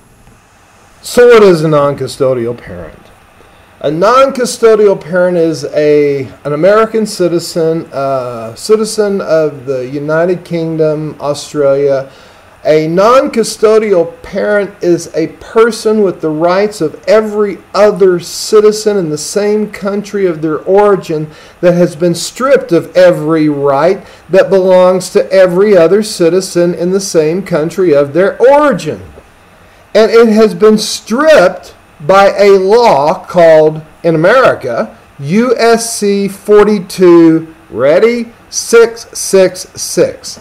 That law takes and makes you a non-custodial parent by law. Now, it's all because of a system called non-fault divorce, which came about from someone needing to be at fault for the divorce. It's a feminist move, and it has just destroyed family, and along with USC 42666, has become a serial family killer. It has become a serial civil rights killer. Non-custodial parents have been turned into second-class citizens by this law. And once non-custodial parents realize that, and once non-custodial parents realize that in their voice joined together, they can influence and change. Right now, there is a need and there is a way. You talk to senators, you send them letters. I don't care what anyone says. We need to start letting our voices be heard. Let the slow drumbeat of the plight of the non-custodial parent be heard. That goes to everything from parental alienation, the violation of custody and visitation orders, the child support enforcement system. I mean, I just heard where Colorado takes and other states takes fishing license. What if you need to eat? My God, time for reform has come. I have proved, and I'm going to lay it out very carefully, evidence by evidence, exhibit by exhibit. I'm going to lay it out, and we're going to show true corruption inside the Child Support Enforcement Agency again. But this time, we're going to take it to much, much further and greater, deeper levels. So we're going to expose the child support system across the board. They can either change their arrogance, they can change their ways, they can change their mindset, and they can work not to enhance themselves, but work to enhancing the lives of children and maintaining the lives of both parents. It's got to be that way, and it's going to be that way, and we're going to make it that way. I have been hearing from people, and there's something that I would like to talk about, and that is this issue of deadbeat dads, deadbeat parents. You know, there is a percentage, blah, blah, blah, that we can go on and talk about the fact that certain people are just deadbeat and will not take care of their obligations. But it is not an epidemic. It is an exception rather to the rule. And what I mean an exception to the rule is the fact that all parents want to love and adore their children. The majority of parents ache every time their children are away from them. Other parents desperately hold on through the acts of parental alienation by the psychopath attitude and acts of the other parent. The malicious mother, the malicious father syndrome, the psychopath that holds your children, the monster that's trying to raise your children away from you and keep them from you, is just that, a monster. And they need to be recognized as that, and they need to be recognized as an abuser, and they need to be taken in front of the court, and the court level harsh penalties against them. It is a must. It is something that must happen. They level harsh penalties for missing a child support payment for 3 weeks. We can level the playing field. And all the people inside the child support enforcement agencies should be shaking inside their legal boots. There's no need for violence. There's only need for legal action and legal construency. And when I can say struency, I mean they're the ones that construe the law and try to make rules way over law and statute. Make what they want to be, whatever they want to be in their game of monopoly to work for them, and violate every single moral category that keeps a society together. Do not question me when I tell you that the people inside the child support enforcement system, people inside of family law, they are felons.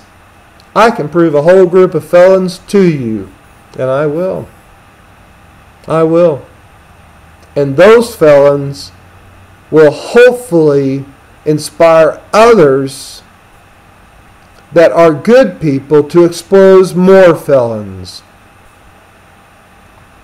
You know, K-Rights Radio is here to help you, the non-custodial parent. We really believe in you. I am one, have been one. But I take my approach a little differently. I believe I've been given a different kind of responsibility, for good or for worse, you know. But I accept it and I take it. And that is to give you a voice, to allow you to be able to talk to other non-custodial parents, possibly bond in your neighborhood. I know there's other groups that are trying to do this. This is not in contrary to what they are trying to do. It's simply in an addition. And if they want to be part of us, me want to be part of them, whatever, I don't care. It's all about getting our voices heard. It's all about getting out there. It's all about making sure that the world knows that this is going to be changed for our children. So they want to marry. We have a whole generation that just doesn't want to marry. They don't trust any of it. They don't want any of it. They run from it. It's not what we want for our children. We want our children to be able to have as full and exciting life as we had. We want our children to be able to prosper, to do better than what we did.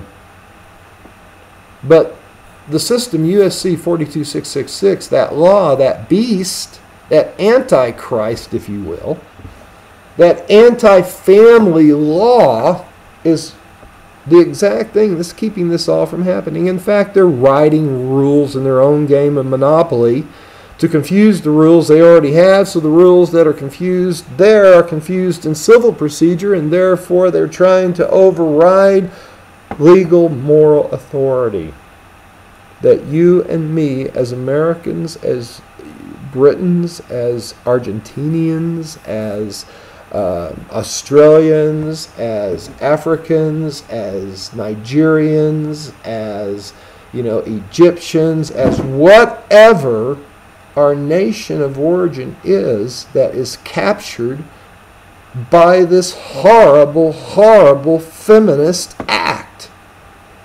It's all to make the single mommy an honorable brand. That's all this is about. It's simply about to be able to enforce the single mother and how powerful she is. Ladies, I have to ask you, if you have to tell me every single day of the week, every hour you get a chance of how powerful are you, really must not be that powerful. Gosh, I think women are powerful just by them being them. Just by them being the living, vibrant people they are. And most women believe that's who they are. But they've let a media corrupted on selling them more of things to drive home into them good, secure women a level of insecurity they should have never have had in the first place. Come on, America. Come on, the world, wake up. It's time to wake up. It's time for everybody to get a hold of themselves, to get over themselves, and to grow up. Me included. There is a universe of knowledge waiting out there for us, and there are ways that us as non-custodial parents can embrace other non-custodial parents, and there are ways we can all join together to move this ball that has not been able to be moved for 20 years in any really significant matter. I would get it right sooner or later. It's on my own. So it's like, come on. Do you just want to sit around and moan and groan and cry and play a victim or be part of the system and be part of the problem? Or do you really want to try to join together in union as a brotherhood, a sisterhood, as a group of people who are trying to make a difference and trying to make things better for our own children? I would think that if there's any infighting, it'd stop. I would think that there's any jealousy inside among others, it would stop. I think that if we are really taking our responsibility as parents to where things are most important towards our children when our children are born, that they become the most important things in our lives, then we learn how to unite and fix this for our kids, for our children's children, for their children. The world's not going to destruct Nibiru, all of this stuff that all of these guys and girls rave about, Bible prophecy, all of this and that. Through good hearts, through good belief, through good people, it can be changed. God is willing to change it and let the timeline slip to the right a whole lot further. Everybody thought World War II. Everybody thought this. Everybody thought that. Y2K, planes flying from the sky. Oh my God, it was going to be the end. And then came the Mayan calendar. Woohoo! Done. Here we sit, 2016, and now we got a whole new line of these BS prophecies running out there. If they come true, it's like I was talking to my friend today, a really good friend of mine, Kyle. I was talking with him and saying, you know, in order for us to be destroyed here where we are in Colorado, it would take a wave 6,000 foot high to wash everything out. And I guess if there's a wave that's going to come at us at 6,000 feet high, I guess, you know, say howdy. It was a great time to enjoy it. But quit worrying, quit letting these fear mongers take over your heart. Quit letting them take over your energy. They are energy vampires. That's simply what they are. Come on. Get your heart up. Get your heart for your kids. Get your heart strong so you can be there for your kids. Remember that your kids are the most important thing there is. There's the most important thing. And I'll be able to talk like a normal person here soon. So, we're K-Rights Radio.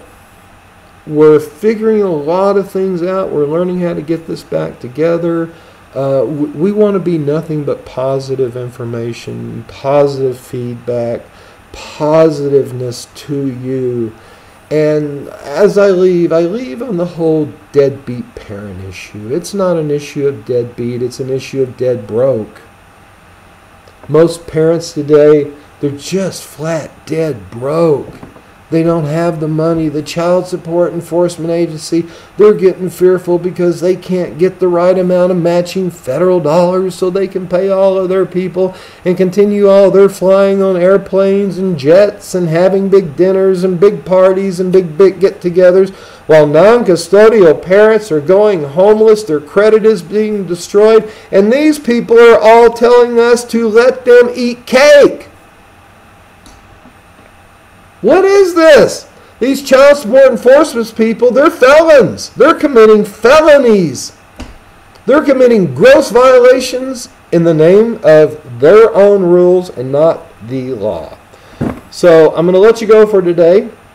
We are K-Rights2. Give me a call. Email me. Let's get your stories out. Let's get together. Stand in silence. And God bless each and every one of you. Hang tight.